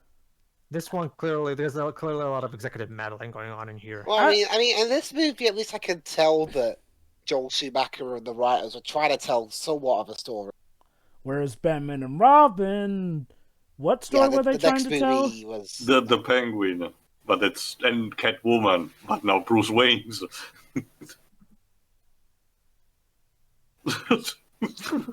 Actually, too, you might have a point. Batman and Robin was kind of the Penguin and Catwoman done over again. Let's see, female seductress and chill-filled villain. Shira? Jim, please. Jim, stop. Shira? I love whenever Carrie... Allow me to remind you that for a whole decade, Hollywood... How can you do that? Hollywood was what? Allow me to remind you, Shiro, that for a whole decade, Hollywood wouldn't cast this guy for anything for reasons that I don't understand. Thank goodness we're over that decade. You'll find us all in a tennis court.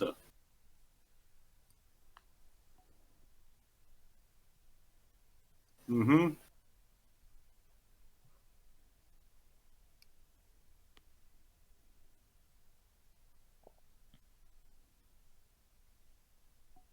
"13, 1, 8, and 5.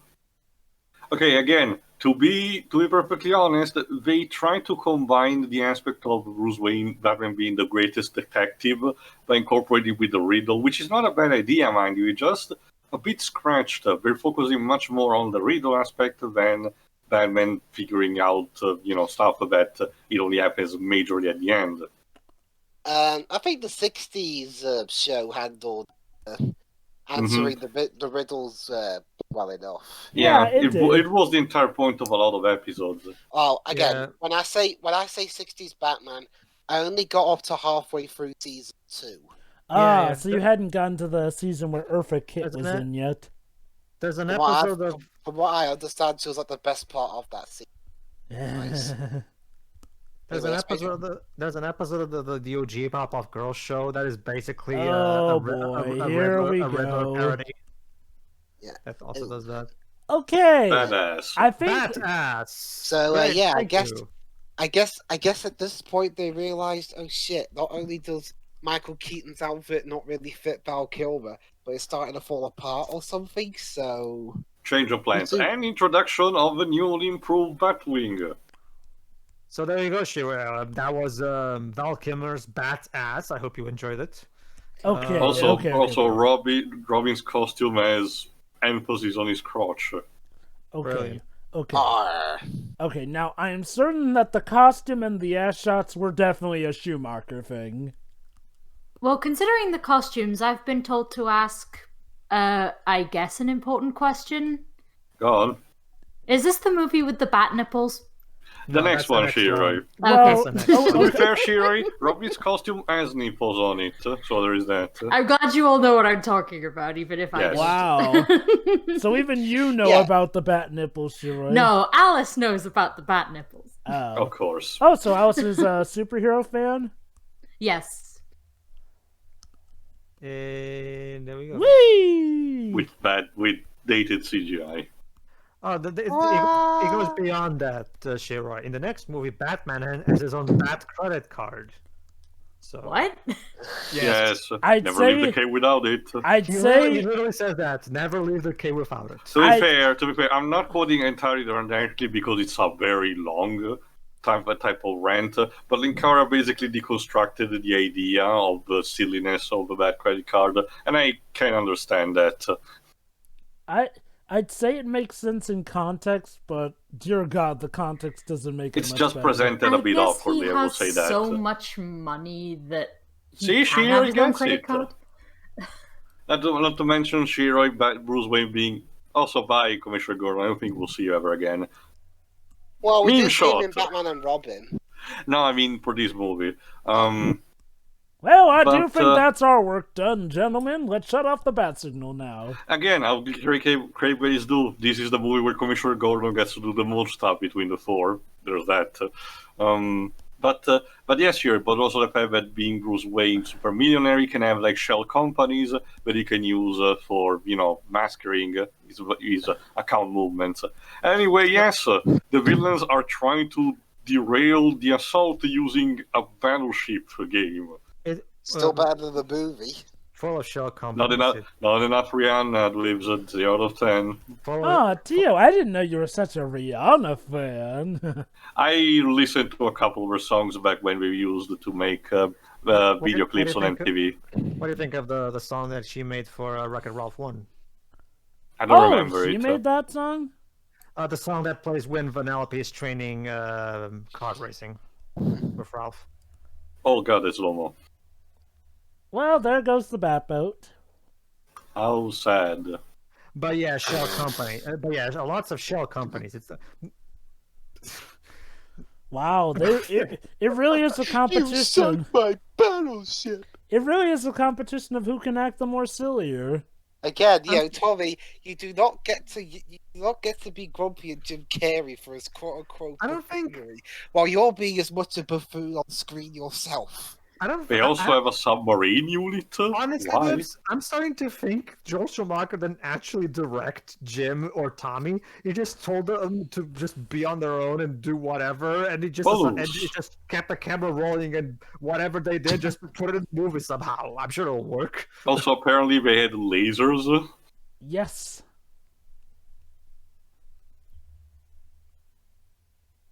Well, so much for the assault. Ha ha ha ha. Bang, bang, bang. Kiss, kiss, bang, bang wouldn't be for another 10 years, guys. It's okay, though. He can transform that into a little bat sub. Which, funny enough, was also... Hold on. Funny enough, Kiss Kiss Bang Bang was also a Warner Brothers movie co-starring Val Kilmer. Aha! Hold on, He netted them. How the hell can Dick breathe underwater?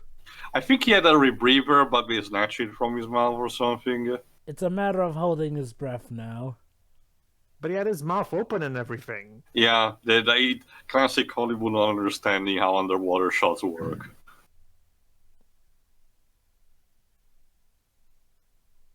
Now that's actually one thing that I can definitely say, because when I was a kid, I did swimming. I even had a competition at one point with swimming, so I do know what it's like to be underwater. Trust me. So that was bullshit. That was bullshit. Okay. Now that's definitely a flag that this is meant to be more like the '60s show. Okay, now to their credit, they actually found a good way to make it so that the joke made sense in context, so that it doesn't feel like it's just blatantly copying the Adam West show. Good on them. Good on them. There's a lot of green in this movie. I know, right? The previous movie was blue, now it's green and orange. I get it, it's to be themed after the Riddler, but... Of course, let's split up. It always works. So. Well, I mean, to be fair, in this case, unlike the next movie, this is a decent strategy of teamwork. Yeah. That's the thing, Debs. It's a good thing that they happen to have great chemistry and teamwork, even though this is like, their first time properly working together to defeat a supervillain? I guess they just gotta work well together, because if they don't, they die. Again, this would have been a satisfying climax if the movie properly built up to this. Also, gotta love that Two-Face at this point pretty much has lost any major importance, and he's just a tool, while the Riddler is the main threat when you get down to it. Well, okay, I do consider this an interesting transition. How Two-Face was the top dog bad guy at the start, but Edward has slowly been developing into the true creme de la creme mastermind of it. Isn't his gimmick is that he's really intelligent?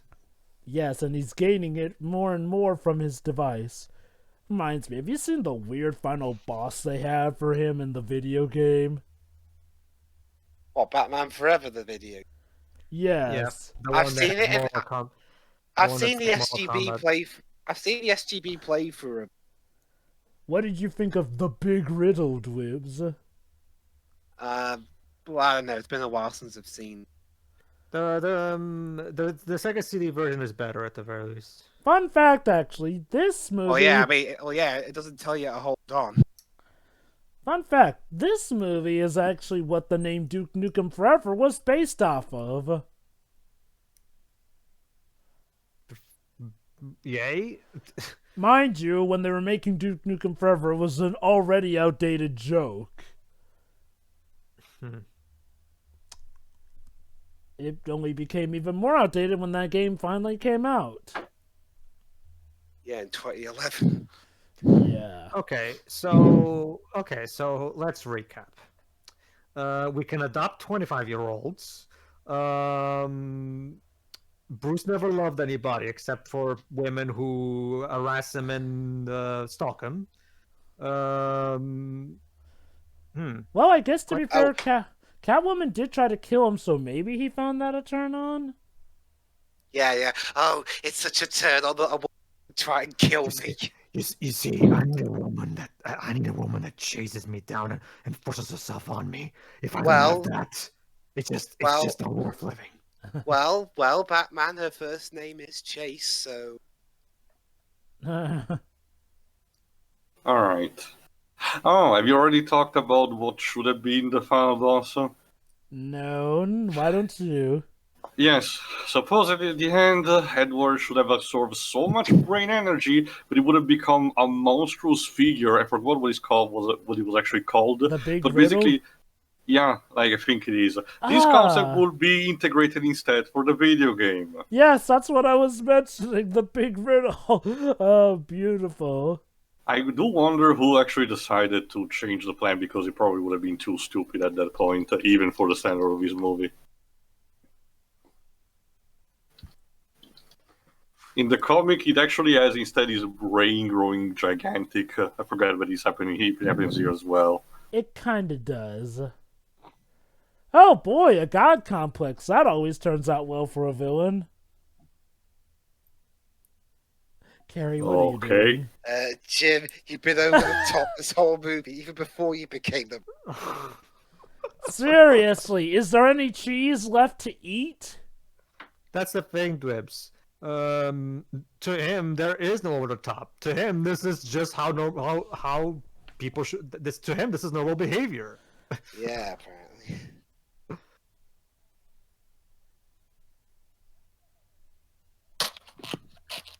So Shiroi, after I showed you Ace Ventura 1 and now you're watching this, in hindsight, how cool it was to cast this guy as Dr. Robotnik.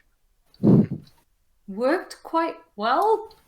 Yes, Not just that, but let's pretend for a moment that you haven't seen the Sonic movie, but you saw Ace Ventura in this. What would you think of the casting decision? I don't really like. Believe it or not, Troy, there was a time when people thought Jim Carrey as Eggman was terrible casting.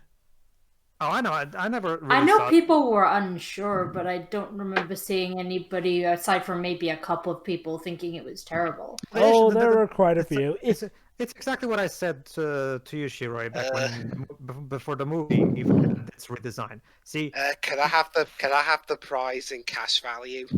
yes, Sorry, No. babes. You Jim- get a gift card. It's A watery gift card. before the much better second trailer came up. It boiled down to this, Jova.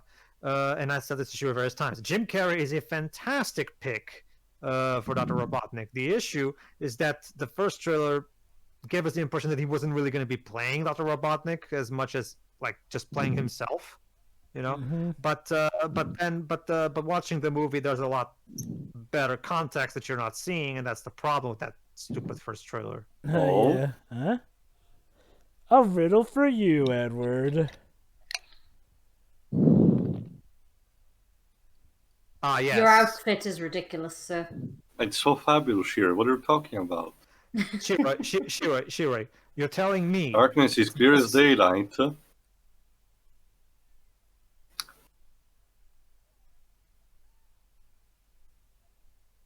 Fooled you.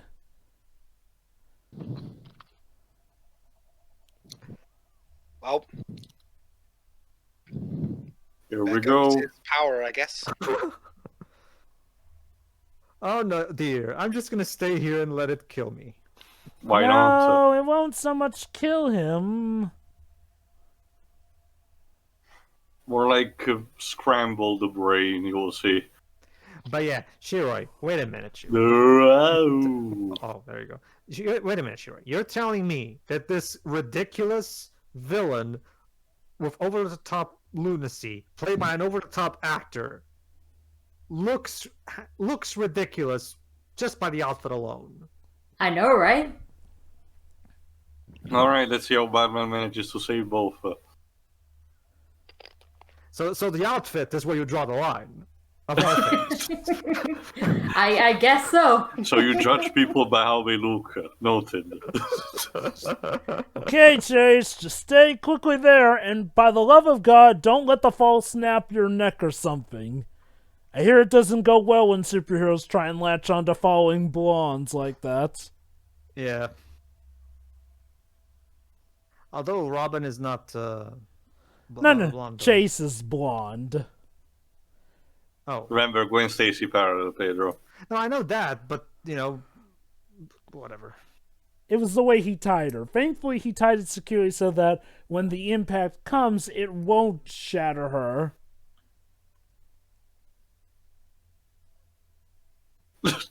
That's what you have to say. That's the best one-liner you had for that moment? Not even like holy rescue Batman. No, okay. But they already did the holy thing. I mean, might as Oh, well go snap. for it too. Alright, time to see instead the Two-Face's demise. And the movie completely shitting on its own morale system.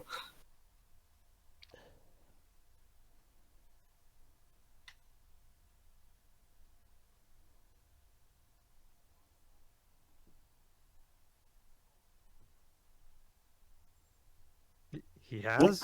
There we go. Well, in the animated series, they were friends. Well, yeah, but this is not the animated series. And there we go. See, Robin, it's not okay to kill it, but exploiting an enemy's psychological weakness to make them follow their demise, that's totally okay. To be fair, Two-Face killed himself.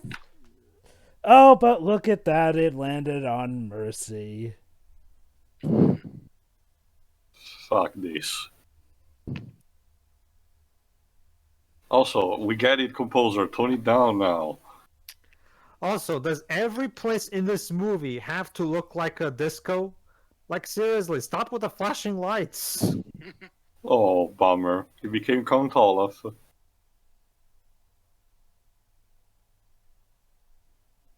Because I'm Batman. Say it. Because I'm Batman. Would you say it just raises too many questions?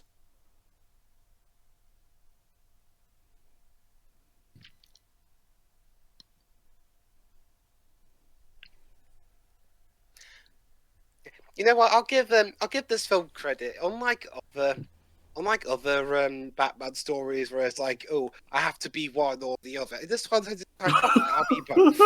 Yeah. And Riddler gets traumatized for And this. now, ladies and gentlemen, Arkham Asylum for the first time in these movies. I think this was supposed to be the original first shot of the Batman movie. Forever?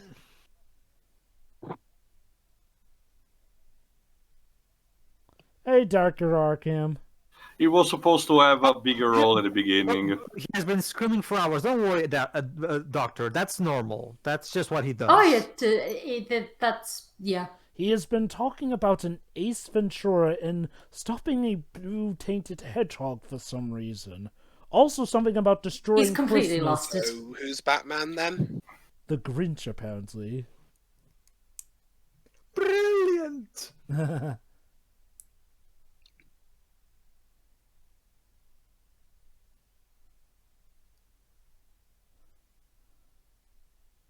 Dr. Burton. Yeah. He's played by René Auberjournois. Oh yeah, I recognise that name.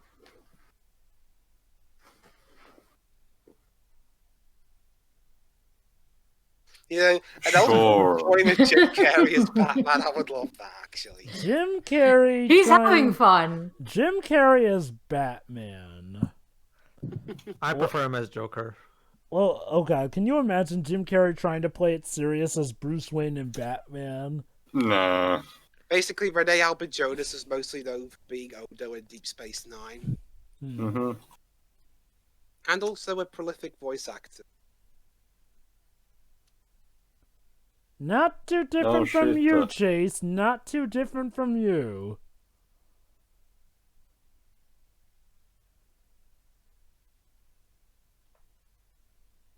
Alright, the voodoo doll is also supposed to have a significance. It was? Yeah, they did showcase it a bit before. Basically, the doll was supposed to help him with his bad dreams and whatnot. I wonderful news for you, Shiroi. Nicole Kidman now is pretty much gone, and she will not show up for the next movie, and the love interest mechanic, like I said, will be practically dropped. Like I said, she'll Probably for the best. Yeah, definitely for the best. Wait, Teo. You're telling me that a relationship that was entirely started based on stalking and harassment turned out not to work very well? I must be dreaming. And we end with a 60s Batman reference. Yeah. And I think that's pretty much it. Batman. Yeah. Alright, I don't think there's any post-credit scenes, so final thoughts. Glibs. Yeah, you know what? I actually don't really mind this movie too much. I think it's a somewhat decent blend of having the more campy Batman. Oh my god, Jon Favreau was in this movie. Well, he was an actor at this point. He wasn't even a director at this point, I think. I'll check in the meantime what his role was. Continue, Glibs. It has a decent blend of having some of the campy stuff from the 60s show, while also having some of the tone of the Tim Burton before this one. But then again, season 1 of 60s Batman also had a blend of drama and comedies. I know, right? So there you go. I mean, like I said before, I honestly don't really care for Val Kilmer's movie. Main issue really being his facial expression. Like, apart from like 2 scenes, he's like got one face on throughout. He's like Kurt Russell in Stargate. Mm-hmm. Chris O'Donnell is, well, I mean, after watching Batman and his perform, a bit of a breath of fresh air. He's not whining every 2 minutes. Yes. It is wonderful, yeah. is it not? Yeah. The 2 returning actors, Michael Goff and Pat Hingle, are okay. As for Nicole Kidman, she was a character. That's putting it mildly. Yes. So now to the main reason this movie, honestly, apart from the somewhat semi-decent telling of Batman's backstory, Mm-hmm. the villains. Yeah. I mean, yeah. I mean, watching this, knowing that Tommy Lee Jones couldn't stand Jim Carrey's guts while making this movie, makes it all the more funny as to how, in spite of it being against his apparent buffoon, Tommy Lee Jones is acting like even more buffoon. Tommy, I cannot sanction Lee your buffoonery, Jones. Yeah, I know. And to my knowledge, this is the only role I know of Tommy Lee Jones where he acts this goofy. That's the problem. Again, this is not the kind of role you cast Tommy Lee Jones in. What was even the logic here? I know about as much logic as the recasting in the first place. And Jim Carrey, well, Jim Carrey does the whole crazy shtick a lot better because, well, he was born for these kinds of roles. The sets, okay, they're a bit bright for a movie that's supposedly still set in the same universe as the Gothic Batman and Batman Returns. But I mean, quality-wise, the sets are fine. Again, the sets, Batmobile, the hell was going on there half the time. I mean, it's not as bad as some of the effects as Batman and Robin, but I actually really enjoyed the musical score by Elliot Gold from this film. Overly silly organs and all. Especially the Batman theme that he made for this movie, because apparently Joel Schumacher didn't want Elliot Golding to just copy Danny Elfman. So there you are. Although having said that, I mean, knowing now that Shirley Walker orchestrating and conducting of this movie does make me wonder why they didn't just get her to do some of the music. I mean, the animated series had ended by this point. It looked like she was doing anything that I know of. Well, and again, she was doing the Goofy movie as well. Again, only Carter bits. Overall, I mean, again, it's like I said, I think this film is a decent mix of stuff. The issue is they learned completely the wrong lessons from this film. The next one, and I'll get to those. Get to Batman, but overall, Batman Forever is fine. It's not great, but it's not awful either. And that's the best compliment I could give. All right, Joe, before anyone go next, let me tell you, John Favreau is credited here as assistant, but, a role in the movie where he's an assistant, a character where he's an assistant. I noticed in the credits, like, wow, what a great thing to add also, to his resume. another side note, I'll mention more in my final thoughts. So, who wants to go next? Sure. This was, despite the tone not being great, according to some of you, this is fine. it probably helps that I'm not really attached to this franchise at all. But yeah, it's quite it is a little bright compared to what I expected, but it was at least fun. Aside from the stalking, that's not fun. We'll get rid of that. Again, they should have just made Chase turn into a supervillain. At least then, they would have been showing that she is dead whacked in the head. But no, we didn't get that. Well, they at least did away with the character, so that helps. Well, a lot of these movies have some very unfortunate things in it, hasn't it? Yes. Yes, they do. Still doesn't top that Twilight mess, but What? Sure. What's wrong with Edward letting Jacob, absolutely have sex with his wife just by convincing her to have an abortion and letting him have a baby with her because Jacob's dick isn't full of poison? because Stephanie, please. Yeah, this was just fine. Honestly, Let me guess, Jim Carrey was a highlight. Yeah, it's pretty much what I'm gonna remember from this anyway. So yeah, it's Jim Carrey doing his thing. How would you say you like to compare to the previous two films?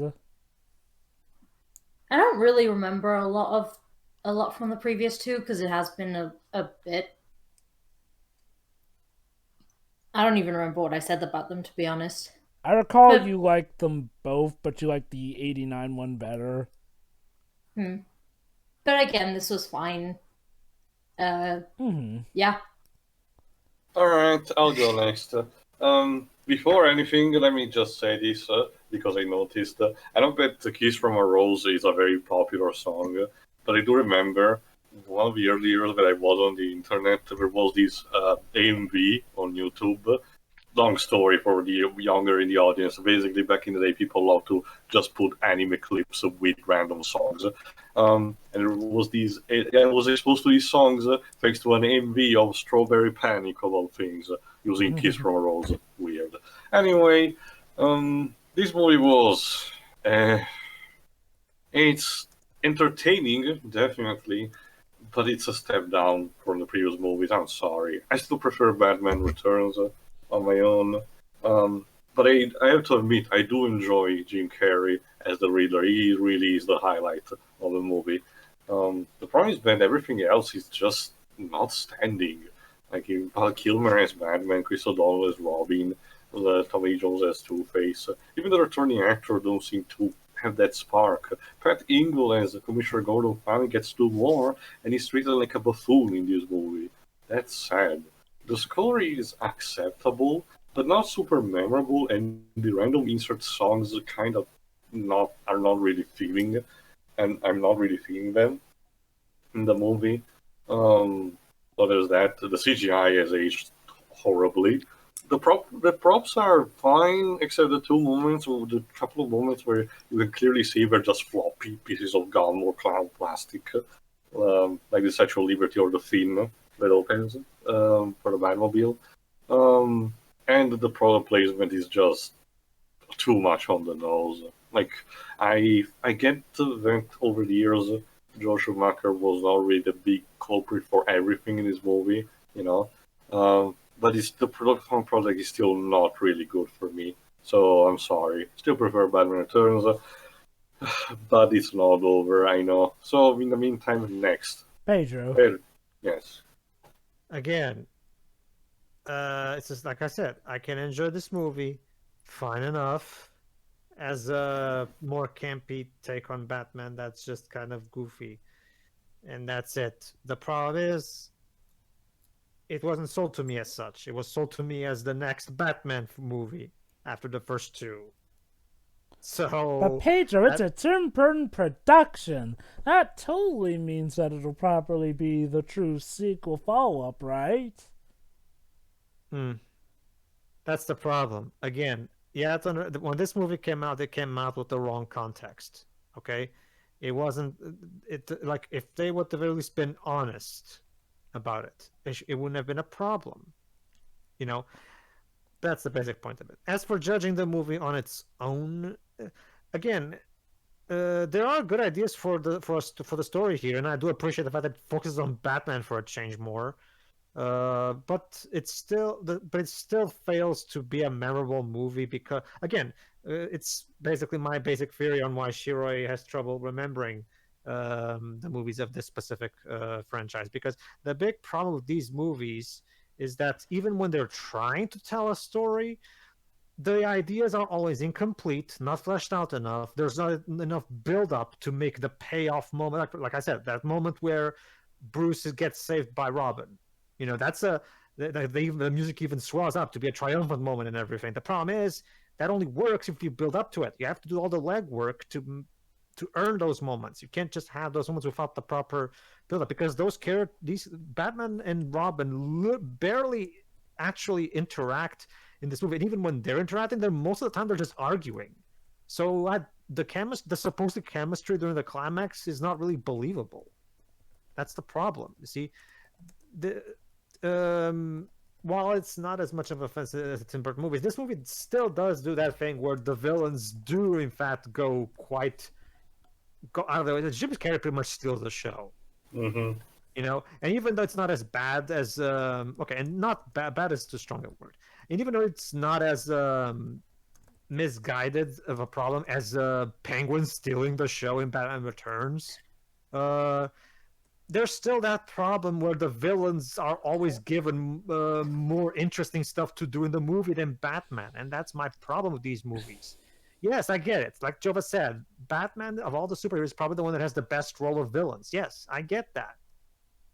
But Batman is still the main character, okay? So I'm curious, Pedro, do you think that they actually finally let Batman do the cooler stuff in Batman and Robin? No, Joe. Batman and Robin sucks. I'm sorry. Remember, Joe, even in Okay. that one, Oh, no. I'm saying, aside from it sucking, do you think that at the very least, Batman and Robin finally lets Batman do the cooler stuff than the villains? No, remember, Jova, even in that movie, it's all about the backstories of Mr. Freeze and Poison Ivy. It's all about them. Batman and Robin just happened to stumble into them. Don't get me wrong. Yes, we do go into some bits of the backstory of Bruce Wayne, but it's not enough. Like, those moments where you're rehashing the death from the first '89 movie, that was time you could have spent actually doing other new flashbacks that actually might add something. So it's like in Superman Returns, where all of a sudden we're now seeing the flashbacks of Superman being in Kansas again.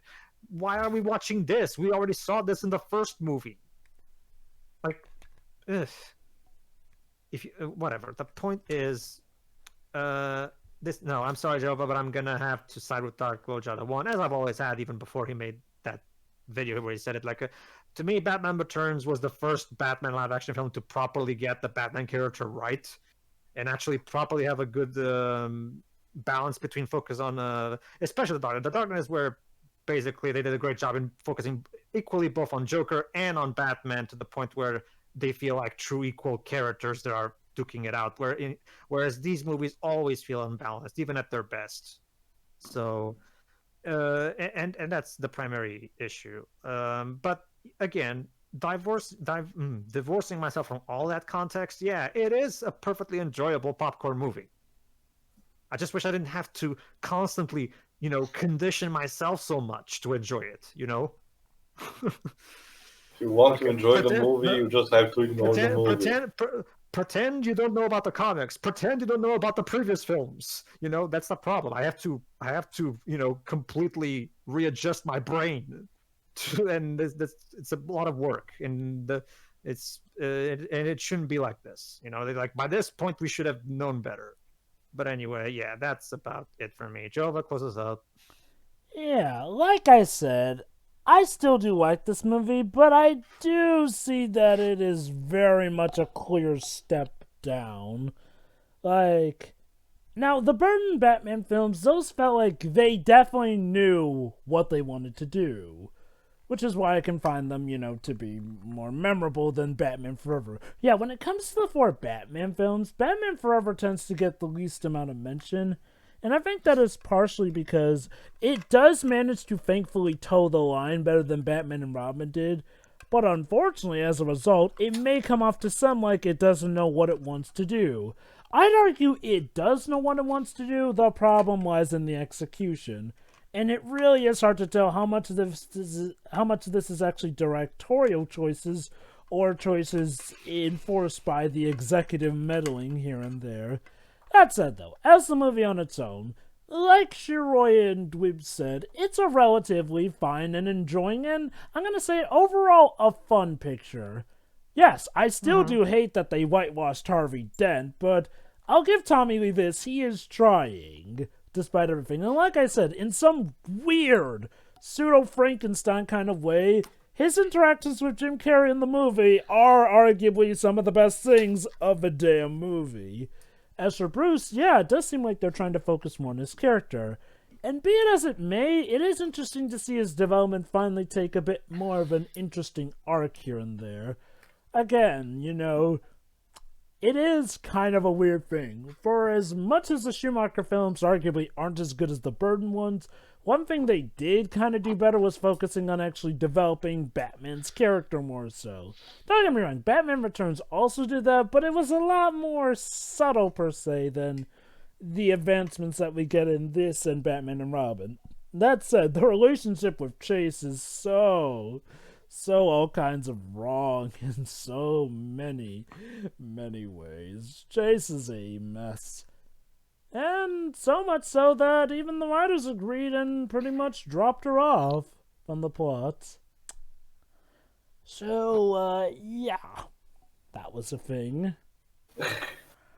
But yeah, I mean, okay, like I said, there is definitely stuff to like about this movie still. Like, I won't fault anyone for liking it.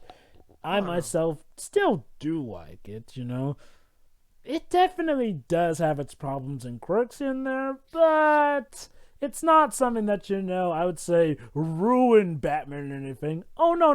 That movie would come 2 years later. Like, I will say this. This movie, it did have a shot at actually leading us to something that could have truly been great. Something that did actually merge the comedy with the dark stuff, you know. It could have led to a good middle point.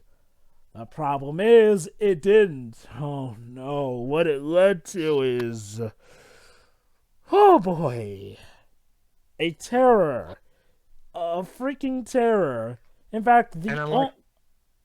unlike the 60s Batman series, which was made a long time back in the 60s where campy was the rage, Batman and Robin didn't really have that excuse. It was just it was just unacceptable for it to come out the way it did. Not only that, but the Adam West series is actually self-aware about its corniness. Like, one thing people don't often remember this, but the Adam West show was not all just giggles and laughs. People just remember it more for the giggles and laughs for obvious reasons. Oh boy. But yeah, Batman Forever. Honestly, I can't be mad at this film. I still find it overall fine and fun. And I'd say it's overall a good film. Just one that needed better planning and a better sequel to redeem its reputation. So, Halloween has come and gone. What a series of movies we've gone through on this trip this year, huh, guys? From... yeah. From well, fun... Yes? Well, don't worry, guys. The adventure's over. So I'll just go ahead and take us... Oh. What? What? Someone stole the car wheels. Well, Dweebs, just remember to pull the sleigh from the garage for Christmas. Yeah! But guys, I forgot the sledge. The sledge is back home. We'll find it in the We'll fly or something. Enjoy Halloween, stay safe, wear a mask, wash your hands and everything. And look forward to my birthday movie pick. Yeah, in the near future. Stay inside and play video games. It's as soon as we get more... Please, Kyrie, missed all that we will say. Yeah. Alright, guys, let's start saving up. See ya. See ya.